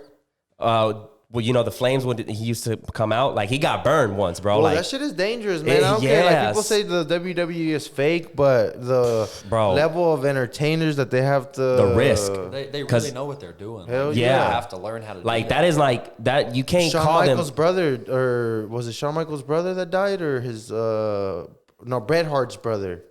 He was his entrance. He was coming in, and he I guess he was like going from the roof like into the ring. And that shit slipped off. He fell and died in the mid. That is wicked. Yeah, like you can't tell me these people aren't athletes because they are fucking athletes. Like the amount of They're work hurting and their bodies. Exactly. Like and then people get injured, you know, just like doing these high performances and shit. But the Undertaker did get burned. Like the guy that was under the fire thing works, he miscalculated. So he got quick flames. That too, bro. And the crazy part is his chest was like bubbling up and it was like inflamed. So you see him pouring water. He still finished the match, but he had to go to the hospital after that. He still finished. That's what's he crazy. was a like, G. They're off in the head. Like he was a G. Job. Like he was like, I gotta finish this shit. So it's almost it's kind of sad because it's like a human circus. You guys been to the live performance, right? Yeah. So what do they do when like? Of them, so what do they do when like let's say Randy Orton does a RKO to fucking Shawn Michaels, right? And he wins and it's over. They go to commercials. So it's Shawn Michaels little by little just getting up and walking out of the ring like all fucked up. Yeah, they just go to the back, bro. They'll just walk out. And well, where do they walk out? They walk out through the hallway where they came in? But they'll go through the side, like through a shortcut. They don't go in through the main entrance, right? Some of them do, bro, because they're not on TV no more. They're fucking... Right, so they lose, right? And it's like, oh, Randy Orton won. Let's go. We'll be right back. Boom. Yeah, So what happens after that? Okay, so you know how they have the bleachers or whatever? Yeah, like and the then shortcut. The stage, they'll go through the little side and then they'll just go to the back. Okay, that's what I was always curious. Like, do they just like... They don't go up the whole stage again. Yeah, that's what I was They'll thinking. just kind of go out through the side. Because the other person's probably getting ready to come out or some shit. Well, man, I think the way it is like kind of like did you guys like they produce the news show, so they run all this shit through headsets. Dude, it's not even the Yeah. same anymore. It's not, but I mean everything changes. Like No. for maybe the new kids, they might find it cool, but I mean everything. Because if you guys ever remember, like whenever they would show the outside of it, sometimes it'd be these trailers, white trailers outside the arena. So inside those white trailers, they have these people that are literally like just looking at monitors and producing the show. So. Did you guys ever play the video games? Oh yeah. You had to create SmackDown your versus Raw. Bro, I think 2007 or 2006 was the best one, where Triple H was in like the cover. SmackDown Like, versus Raw? Yeah, SmackDown. 2000s, I want to say it was 2006 or 2007. That was the best, bro. Where you created your character, and what I would hate is like you're over here fighting right for a title, and you think you're gonna win that shit, and all of a sudden a movie scene or a clip scene, yeah, and you lose, and you're like, how? It's just part of the storyline. It's part of the storyline. I'm like, what? But man, that right there is a big like part of a childhood. I know I used to see on Facebook like the song track of the whole game, and it brought me nostalgia like crazy. I'm like, fuck. Like I had games man. NCAA football 07. That's like that game was Yeah, for me. Like where that soundtrack, it's like ingrained in like my the brain. other day I played You spent countless hours in your room just Oh fucking god, seasons, dynasties on there. Just when I used to hear the He said GameCube. grinding. The GameCube, like when you turn it on, the cube rolling, like I saw the video of that. I'm like, wow, that's crazy. Like we getting old, man. I know. So which game console would you guys say was the most impactful? One of y'all are gonna be an Xbox guy. PlayStation 2. PlayStation 2. No, for sure. PS2. Like the thing is, like with me, it was a roller coaster, right? So PlayStation 2, that's what Grand Theft Auto San Andreas was on, right? That's the one that was like a thick one, and then later they came with out with they always do that now. Like, but my thing was a roller coaster. I had the Nintendo 64. Is that your first system, 64? I had the Super Nintendo. Dang. Then I had the 64. I started with 64. Then I had the 64, and then I had the PlayStation 1, PlayStation 2. When I had the Xbox, but then when the 360 came out and the PlayStation 3, I was more inclined for the Xbox. The Xbox took that, man. Let's be 100. But hear me out. But when the PlayStation 4 came out, they just ate the Xbox. Like, So the you're Xbox saying that had- out of the PlayStation 2 and the Xbox, you were Xbox. And then, I had a PlayStation 2. So- When the 360 came out and the PS3 came out, I was 360 all the way. Like 360 took it, bro. Like no. I don't know why. It was just, and it was crazy because the Xbox had like a manufacturer defect with the ring lights, but the Xbox, everybody and their mama had an Xbox, bro. Like everybody, Bro, 360. I've still got the PS3. Like I bought it when I was in 4th grade, and I still have it, and it still works. And I think also the friends influences, because if you have like all your homies that have like, let's say the PS4, that's what happened. Yeah. PS4, I was like, fuck, I'm gonna go back to PS4. So that when it was time for me to make a decision, I was like, I'm gonna go to PS4. And I mean, right now, if I had to choose, I'm going with the PS5. do you still have video games? You still? Nah, I sold it. My What brothers about you, do. man? Do you? I don't play anymore. Yeah, I've there's got no the time. systems. I I've heard- got the Yeah. systems, I just don't use them. I heard video games affect your gains. Ever heard anything For about real? Make them better or worse? Worse, Oh, because it fucks with Dang. your I haven't had time. That's why I nervous sold it. system. Like you're like basically like getting in shock and shit like that, and like you're basically wanting to act, but you're not. You're just like your brain is doing it. So dang, I never thought about that. That's crazy. Yeah, it's I really could be like that. I don't know. I had to sell it because I'm like, I'm not. I bought a 360 like a year ago just for like your street games, like your Fight Night Round 3 and all that good jazz, but I haven't used it. So back to the fitness stuff. Best place to get information and just education for like an up and coming trainer. You know, Up and coming trainer. I'm gonna say Power Athlete. Power Athlete gives a lot of knowledge. They helped me understand how to train athletes and regular people. Like I knew how to do both from them. so this That's is good a value. program or Theirs was a certification that I went to, but they also have a ton of like blogs and like free articles, free videos, like that's where I started with a bunch of stuff. Was like they really helped me a lot. So would you say like consume as much free content as you can, oh my gosh, yeah. and then go to it's the out there. You It's can out there. learn you don't. And It's that's out like, there. I don't even agree with college at this point. Like, yeah, I graduated college, but like, college is for networking. What did you go to It's not college for? Learning. I got into physical therapy assistant school. My going into junior year of college, and I had just opened the gym, and they told me I need to be gone for 5 weeks. I was like, nah, I'm good. Like, I ain't gonna go do it. So I just finished out my exercise science degree. Get to senior year, and I was like, I think I'm gonna do PTA again. So I reapplied, got accepted in the program. Day before classes started, I decided to throw all the marbles in on the gym. I was like, all right. So I have exercise science, so I ended up finishing with a bachelor's in health science and a bachelor's in, or I guess a bachelor's in health and an associate's in exercise science. That's how I finished with mine. Yeah. So you did go through the whole thing basically. Yep. That's what's up. Yeah, hell yeah, man. Where can they find you on all the social media platforms, man? Where they can find you guys? Instagram, we've got at main_athletic_performance. On Twitter, we've got main_athletic. We've got our website. That's where I'm trying to get all of our traffic to at this point. It's www.mainathleticperformance.com.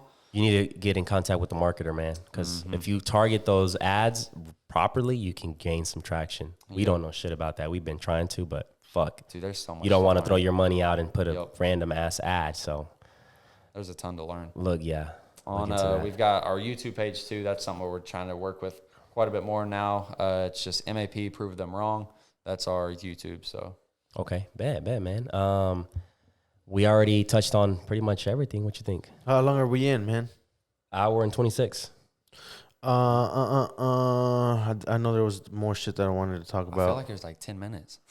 Bro, I'm telling you, that's the crazy Like, thing. This is a good conversation. This thing is a time this, machine, bro. Like, if you want time to go by fast, just hop on a podcast. Top 5 exercises that are gonna get you right. Just if you're, let's say, at that point where you can't get to the gym, you gotta wake up and just do some shit at the house. Like, Number 1, sprint.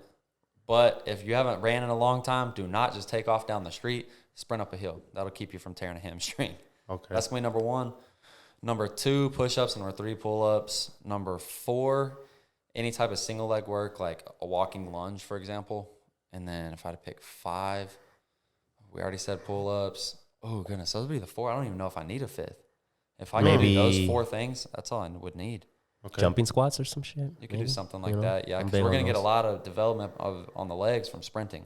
Like look at Olympic sprinter. Like you can tell they're like, dang, like there's a lot of muscle associated with sprinting. So Yeah, them motherfuckers are they're all shredded and like. So I need to start goodness. sprinting.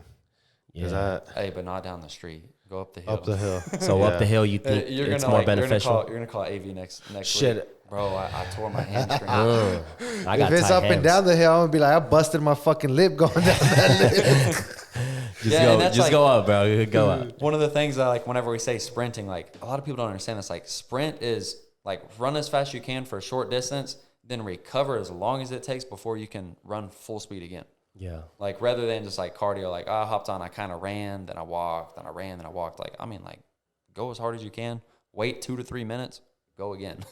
That's what I'm going to call sprinting. So maybe Just like, make that let's say you're going around like early one where it's just a big ass circle. Would it be a good idea to just walk and then sprint, and then just walk as long as you can, dude, and you then could so do- basically that'd be you're an easy doing way to like do it.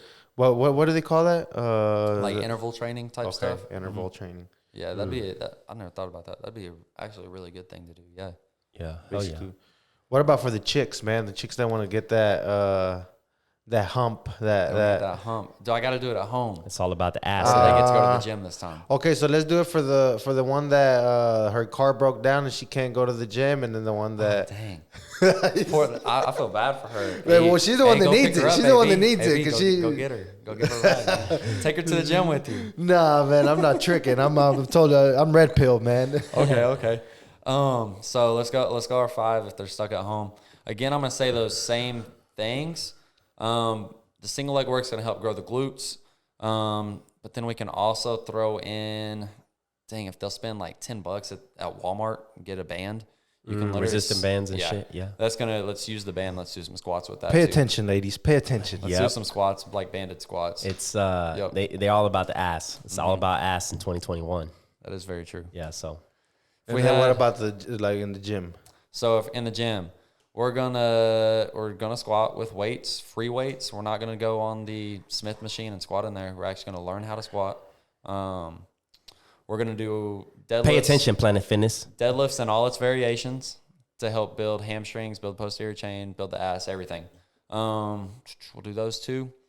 We're gonna do some hip thrusts. You can't leave those out. That actually does work. I was pissed off about it for forever and was like, this is just such a trendy thing. No, there actually is some stuff behind it. It's like putting the bar on the hips and like. So what does that help with? Explain a little bit. Is it like when you sit, put the bar and like push up? Because I feel like my squat thing right I only see girls do that. I know, that's what I'm saying. That's what we're Okay. That's what I thought. My bad. AV wants us giving this to the girls. Yeah, to give game to the girls, the man. slimmies. I'm trying to see some in shape petite chicks out here, man. So what does that help with, like maybe your hips? Because I feel like when I squat, I can't. They're just tight. So the hip thruster tight when you squat. Yeah, fuck yeah, bro. Like hips bro. too. Like I gotta go wide, or else like yesterday I was going just shoulder width, and I felt like my knees were like caving in and shit. Or you're not a power lifter, right? I'm a barely lifter right now, bro. Dude, that's what I was getting at. Like, you don't have to free squat. Squat to a box. Like, sit on something and stand up. So that would Dude, be it's like anytime someone's like, man, my knees hurt, box squat. Oh man, my hips, box squat. Damn, because you can bring your box higher or lower depending on what. my hurts and homie what told doesn't. me that too the other day, and I was like, Yeah. nah, that's some pussy shit. No, like, bro, Come on, AV. That's how I've seen people build 1,000+ pound squats is using box squats. Okay. So Yeah, so like, is it it's a with the good bar, lift. right? With the bar, Yeah, and you like sit have a down and bar. you, because that's tough. Like that's no pussy shit, bro. Yeah. I do that like every blue moon, but when I do them, I'm like, Dang, that's I do them with only 45s, and I'm like, what the fuck? Like I'm So already. that's better than doing it without the like just actually. If your hips are hurting, I'd say that. Yeah, Yeah. like stay there, and then I mean, you could address the issue, like what's causing it. Like there's a bunch of stuff. Dude's name is Well, I wouldn't Because say what I figured is like if maybe I need to work on my It's probably stretching. your mobility, like Yeah, your it's internal like- external rotation of your hip, like your actual femur. Yeah, 'cause You know, because I started doing that. I went on that machine where you like open your legs and that shit was fucking like it Yeah. hurt. I was like, what the fuck? I can't go down when I do the like leg press. Yeah. And I'm, like I can't go as like my hips don't let me. So I kind of feel in a way it feels like I'm doing half reps, but I'm like, nah, I feel this shit. But it's just like I want to go lower, but my hips. I are feel too like tight. it's a guy thing. Like our hips are But I know people that have like loose ass hips. They do exercises too, and I've been seeing a couple of people do like stretching exercises to kind of get your hips loose. So I need to tap into that a little bit more. Okay, so let's say that. What top stretches to Open up the hips. yeah. So any type of stuff is called FRC, functional range conditioning. You can look up YouTube has everything. YouTube University. I make a joke about it, but it's serious. And if you have a short attention span, you're gonna find them on TikTok. You find those on TikTok. Oh, yeah, too. yeah. 1 minute, boom, straight to the chase. Oh yeah. Telling you. So there's this stuff called FRC, pails and rails. Like basically, like I would have my legs bent, push my legs in the ground for X amount of time, lift one up, push them down, lift them up. It opens up the range for you. Like you can sit there and static stretch all day, and it's going to take you months to get anything out of it. Give me something that's going to get me there in a couple weeks. So FRC, pails and rails. I also really like box squats to make the hips more mobile. Like we do this thing called a drop set drill. You would have, say, like a 16-inch box, 14-inch box, and 12-inch box. You would do 5 squats on the 16, immediately do 5 squats on the 14, then immediately do 5 squats on the 12-inch box with no weight, just body weight. It opens up your hips for you because you're having to load that position, so your body will accept that range. Now go lower. Load it until your body accepts it. Now go lower. And so that's something we'll use a lot of times on our lower body warm-ups is we'll take box squat drop set drills. And you're saying this without weight, that way, and then maybe after you do that, then you can go in and do your regular squats. Yep. And sometimes we'll add weight to it, but it's never going to be like heavy when we do that. It's just a warm-up. Like we might have a 20-pound dumbbell and do 5-5-5 for 2 to 3 sets. Okay. Just to open up the hips. Perfect, man. So see, there's no excuse to not squat if your knees are hurt and do some box. What is it? What are they called? Squat. Box squats. Dang, that's crazy. Your buddy told you that the other day too. Yeah, You're he like, did, nah, I bro. ain't doing that. And yeah, he always tries to game me up, and I just talk shit. And that day I was. Was it just like, CAC? Yeah. Ah, shit. Because I was squatting, and I was like, man, bro, my fucking knees. Like, I know I'm being conscious that I don't want to use my knees, so I'm trying to throw all the weight on my like. Bro, how wild would it be on if my hips, if bro. CAC became a personal trainer, bro? I keep telling him, man. Bro, that'd be epic. Like, Yeah, he I'll did be so come up proud of him. and tell me that, and I was like, nope, that's some pussy shit. he told you that? But he likes it. Like, he likes teaching and shit. No. Yeah. That's what I'm saying. He did. He was trying to look out for me, but I wasn't trying to listen to him. I was like, I was being stubborn. I was like, Yeah, that's some pussy shit. Like, nah. Yeah. Nah, what the fuck do you know? Yeah. You know? But yeah, that'd be the ultimate goal right there. But man, shit, let's wrap this up, man. Man, Austin, thank you very much for coming out, man. man. If you want to shout out the crew, you know what I'm saying, the people that you work with, the team. For sure. Shout them out, man. So we've got, first I'm going to start with Isaiah. That's at Sunnyside Media on Instagram. We've got Kellen at Kellen Smith 11. That's one of our other guys. He's on all our YouTube videos and stuff. We've got at Baxley Vision. That's Zach Baxley. He helps us with some of our media stuff. At Alex Bedard. I'm just going all Instagram @. Right. At Alex Bedard. He's such a goober. He's such a great baseball player, though. And he's good. And he knows how to use Twitter. So we've got him. And then we've also got at Nate Post Fit. That is one of our other guys. He actually is, him and Bax both helped me start learning how to do a podcast. So awesome, man. dope. Man, I'm looking So you forward. have a podcast coming up? we're about to, yep. Nice. Oh, Because, man, yeah, there's just so many questions to be answered about fitness that it's impossible to cover here. you guys, man, you got a team. That's the beautiful thing. So you guys, the sky's the limit, man. So y'all keep growing, man. It's always crazy, like when I go out to places and, because like, and I'm in such a different world all the time, 24/7 with our facility. Like, I need to just go to a regular gym for once. Yeah, like, connect and yeah. It's just different. Like because I'm like, oh, everybody knows this. Oh, everybody knows that, and it's like, no, like nobody knows it. Like you wouldn't have known about the like that drop set drill. Yeah. And in my world, it's just like every day I see it in the gym. Yeah. And so that's cool. That's really cool. Oh, yeah. Well, I think that's where you guys are like, I mean, I don't know if I'm sure there's a fitness podcast, but because you could literally you could talk about fitness all fucking day. Like you could, yeah. There's so much you could talk about this. like you could that. talk about squats for an hour, and that's a whole podcast right there. You could talk about, especially if you like you're with a group of people that know their shit. In the fitness thing, there's all kinds of content. Like one day on the YouTube, you can talk about a certain how to bench press and how to increase it. And then the next day you can talk about like maybe what's works for you on the nutrition side, like as far as like powerlifting. We're on this topic.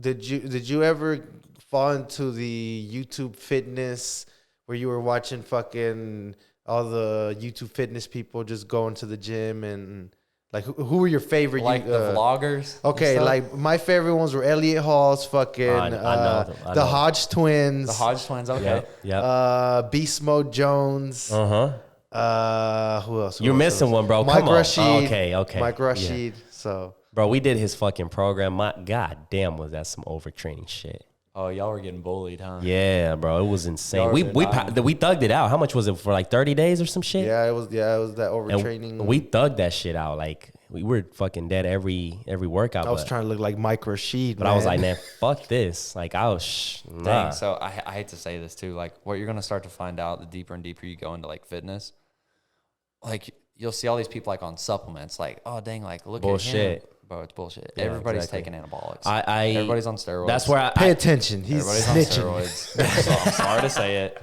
Whenever you start to see that, it's not. I'm gonna say 95%. That's not, where not 100, but 95%. that's what kind of killed. Like I still do fitness, but I don't do it as passionate. Like as far as like I wanted to be on fitness magazines. I wanted to be like damn, I want supplements to sponsor me and this and that. But when I found out that my favorite creators, like fitness creators, were lying and full of shit, I was like, do I really want to be that person? That shit was hilarious Fuck no. too, because they all started. It was like a domino thing. Like one of them started getting caught, and then another one got caught, and another one got caught. To where it was like, not only were they, I don't know why they weren't just upfront about it. Like, just be the people that are up front, like they'll tell you, like I'm. oh I'm shit, juicing. rest in peace, Rich Piana, man. Yeah. Did you ever watch that. Rich Piana's? Yeah. He was super honest. That's why I fucked with him. Yeah, me too. He was one of my favorite guys to watch. But it tells you, man, he had the opposite of anorexia. This guy was just big, like too big, bigorexia. That's what it's called. He would look at himself in the mirror that size and think he was small. Yeah, like what? Like, oh, my 24-inch biceps aren't big enough. Yeah, I got to go for 30. You know, What? so. Yeah, but Rich, rest in peace, Rich. But he was like, I think he had some sort of like ego thing or something, because he had to like always have the girl with the big fake tits and the big lips, and like it was like he had to be driving those sport cars. Yeah, the big house. He was a young guy that like he didn't want to grow old type shit. Yeah, had a lot of insecurities. That's what makes sense. A lot. Yeah. So speaking rest of in peace, though. I think everybody should be in counseling. To be honest, like I think guys like that, especially, like bro, like you said, like who knows what he was really dealing with? Like, yeah. I mean, if you really are going to that extent, like who knows what's underneath the surface? Yeah. Like, I think a lot of people are like so against it. Like, oh, I would never go. Because one thing you got to keep in mind is like when you start going into this fitness journey and you want to do the steroids and shit, like you got to keep in mind you got to do this shit for the rest of your life. But also you got to make sure like about the consequences. Yeah. Long run, like long term, like. And man, I think a lot of times fitness can become a unhealthy thing. Like exactly. People will become too much. Yeah. I mean, like, Boston Lloyd. Have you heard of his story? Boston Lloyd. Was that the dude that Boston Lloyd? And like within taught you how to use steroids on YouTube. He was like 17. He dropped his whole cycle. Bro, he was like fluffy, right? Like big. Like he took like a video before and after, and within 8 months, bro, he looked like a pro bodybuilder. Chiseled like a unhealthy as fuck. Like it was like, damn, he looks good. What's up with him? Is he still? I can't tell you, bro. I'd be surprised if he's that still. Was the first he blew time up. I started hearing about steroids with Boston Lloyd. He blew up. I think he was one of the first ones that came out and actually dropped his whole fucking cycle on YouTube. Yeah, I respect that. Like you're gonna be honest with us. You're not sitting here telling us, oh, hard work and perfect diet will get you here. Yeah. Or buy this supplement that I just teamed up with and they're paying me to tell, you know what I'm saying? Like, no, like that's one reason why I got like, I was turned off from it. Turned off. I was like, nah, this ain't it. So that's why I always fucked with the Hodge twins, because I felt like they always kept it organic. Like they were selling shirts and like they weren't really. They were funny, bro. They're still funny. I mean, they're and it's crazy because YouTube demonetized them because they cussed so much. Yeah, like, they were just being them. Just like y'all watch Nelk by chance? Y'all probably don't. What is it? Nelk Boys on YouTube. Well, they have like millions and millions of subscribers. I gotta check them out. Look at their content. You can see like the story of from here to here with their stuff. It's oh man, it's next level. Yeah, but it's literally a party culture company. It's just funny stuff. Is all it really is. Oh, you know who was a fucking fraud too? Who? The poker guy that everybody was looking up to, that was like out there with the Dan Brazilian. Yeah. His shit was all bro. Scam. They say, you know how he started like a company and he was. Well, he said how he got his fortune, his 50 million was a poker game, like paying poker and shit. Oh, that shit was bullshit. But that what shit really was it? Well, hear this out. Like his dad was a criminal. His dad had money, like drug money like and all that. White-collar criminal, like so scammer. His dad filed bankruptcy. There's $50 million missing from him. A couple of years later, all of a sudden, Dan Brazilian wins a poker game and wins $50 million.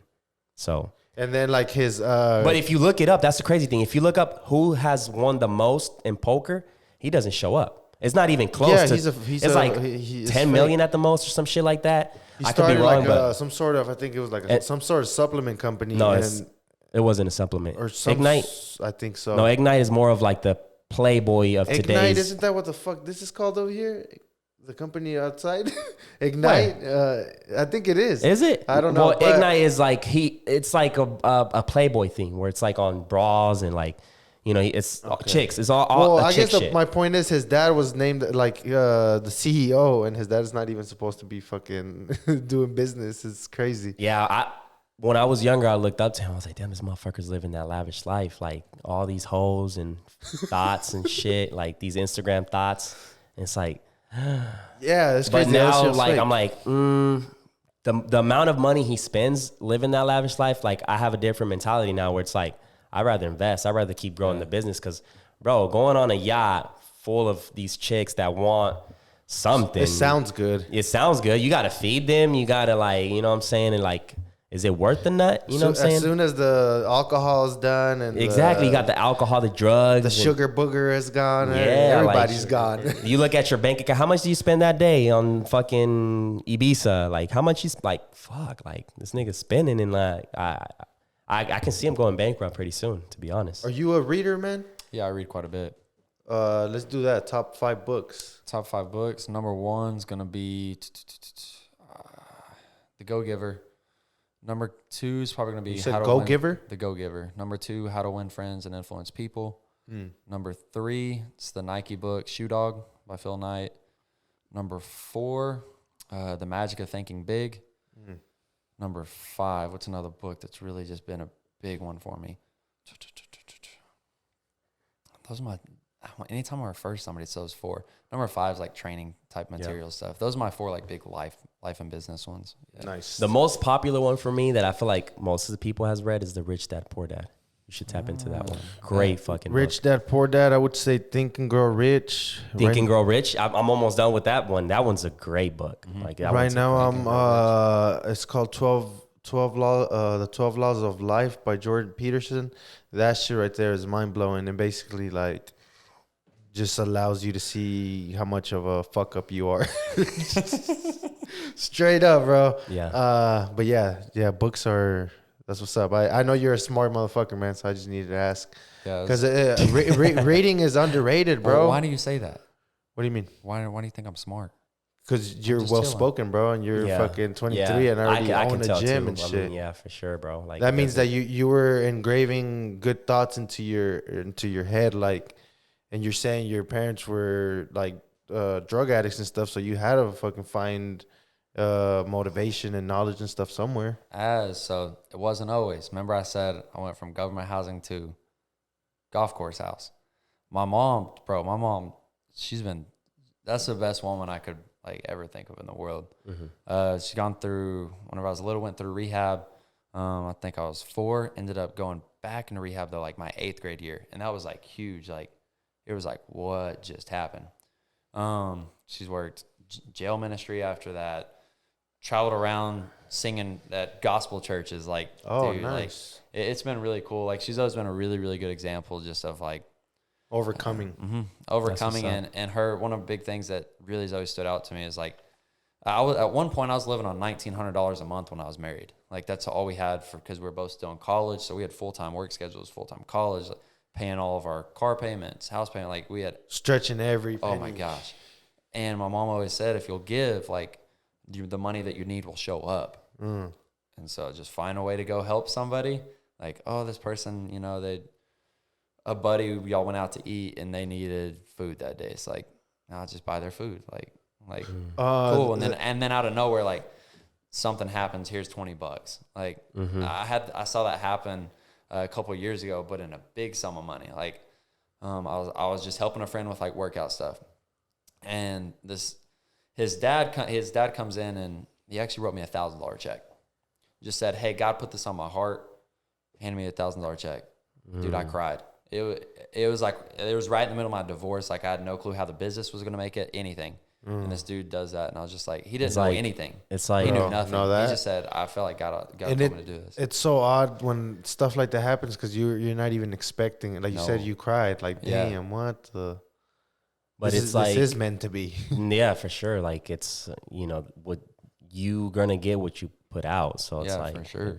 So happens. That first book you said, The Go Giver, is that maybe something that sounds like like Go Giver? That sounds basically like that philosophy. Instead of the go getter, it's the go giver. So it's like your job is to go out and like give people like what can you bring to this situation of value? What can I give to this person?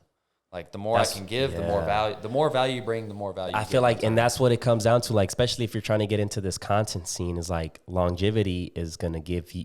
You're gonna go a long way if you provide constant value. If constant you're not value, real and your stuff really doesn't stand up. Like you're not gonna make it. Right. Like shout out to Gary V, man, because he's one person that I learned that because at first I'd be like, damn, I don't even know if I should put this out, and he's like, just put it out, like give, and then man, what is it? Jab, hook. jab, right hook or something shit. like that. Yeah, Gary V, man, salute to him, and I hope I get to meet him. His tweaking little ass, man. I hope I get to meet him one day because it's like to this day he's still putting content. To this day he still goes on lives and text messages encouraging people like do this shit. Like he talks so fucking much and he can still come out with new content like that. Always, how do you? Always, bro. And it's like salute to him, bro. I feel like I think I saw a thing too that said that he didn't make his first piece of content till he was 30. Oh, yeah, dang. So. Yeah. But he's been right about a lot of stuff. I mean, he's been right about a lot of shit. He's one that really was one too that said that Clubhouse is also underrated. So, TikTok. He was the first one to be like, get on it way before the That's pandemic. how he's rich, right? He invested in like Facebook. The big companies, and he also like his Basically, the wine library, like the wine thing he had going on with his dad. Like he took that shit to the next level. So that like got him his first $5 million, and then he just took off from there. So like he took his dad's business, gave it to him. Like, all right, I made you the money. I'm gonna take a little bit and just scale from there. So he has like VaynerMedia, which is generates over 100 million in profits. He does like the marketing for like Coca-Cola and shit like that, right? Yeah, he's a genius with that shit. But yeah, shout out to those people, man. It's You were gonna say something? Oh, I'm good. Okay. yeah. Well, shit, man. I think I asked whatever I had to ask. It was good. It was a good podcast, brother. I appreciate you, man. Next time we'll have the whole squad in here. For sure, man. We'll try to Let's fit them just in. wait until after baseball season. But That's when everybody's gonna be good. Once we hit May, June, July, this summer. Yeah. Summer's gonna be a lot of fun. And It's gonna be a lot of fun. you said you're gonna do a podcast pretty soon. You guys starting a podcast? Yep. So we're gonna bring our very first episode is gonna be first one we're gonna release is with our Major League Baseball player or minor league baseball player right now. Should have a really good season. And then we'll have another one soon after that is it's 2 high school strength coaches. So really talking about like how to do stuff. Hell yeah. That's dope, man. I'll be really looking forward to Yeah, that. we'll be tuned in, man. But man, appreciate you for coming out, man. We're gonna go ahead and wrap it up, ladies and gentlemen. Half Court Podcast. We're out. Take some goddamn notes on this episode, man. As AV would say, pay attention. Peace.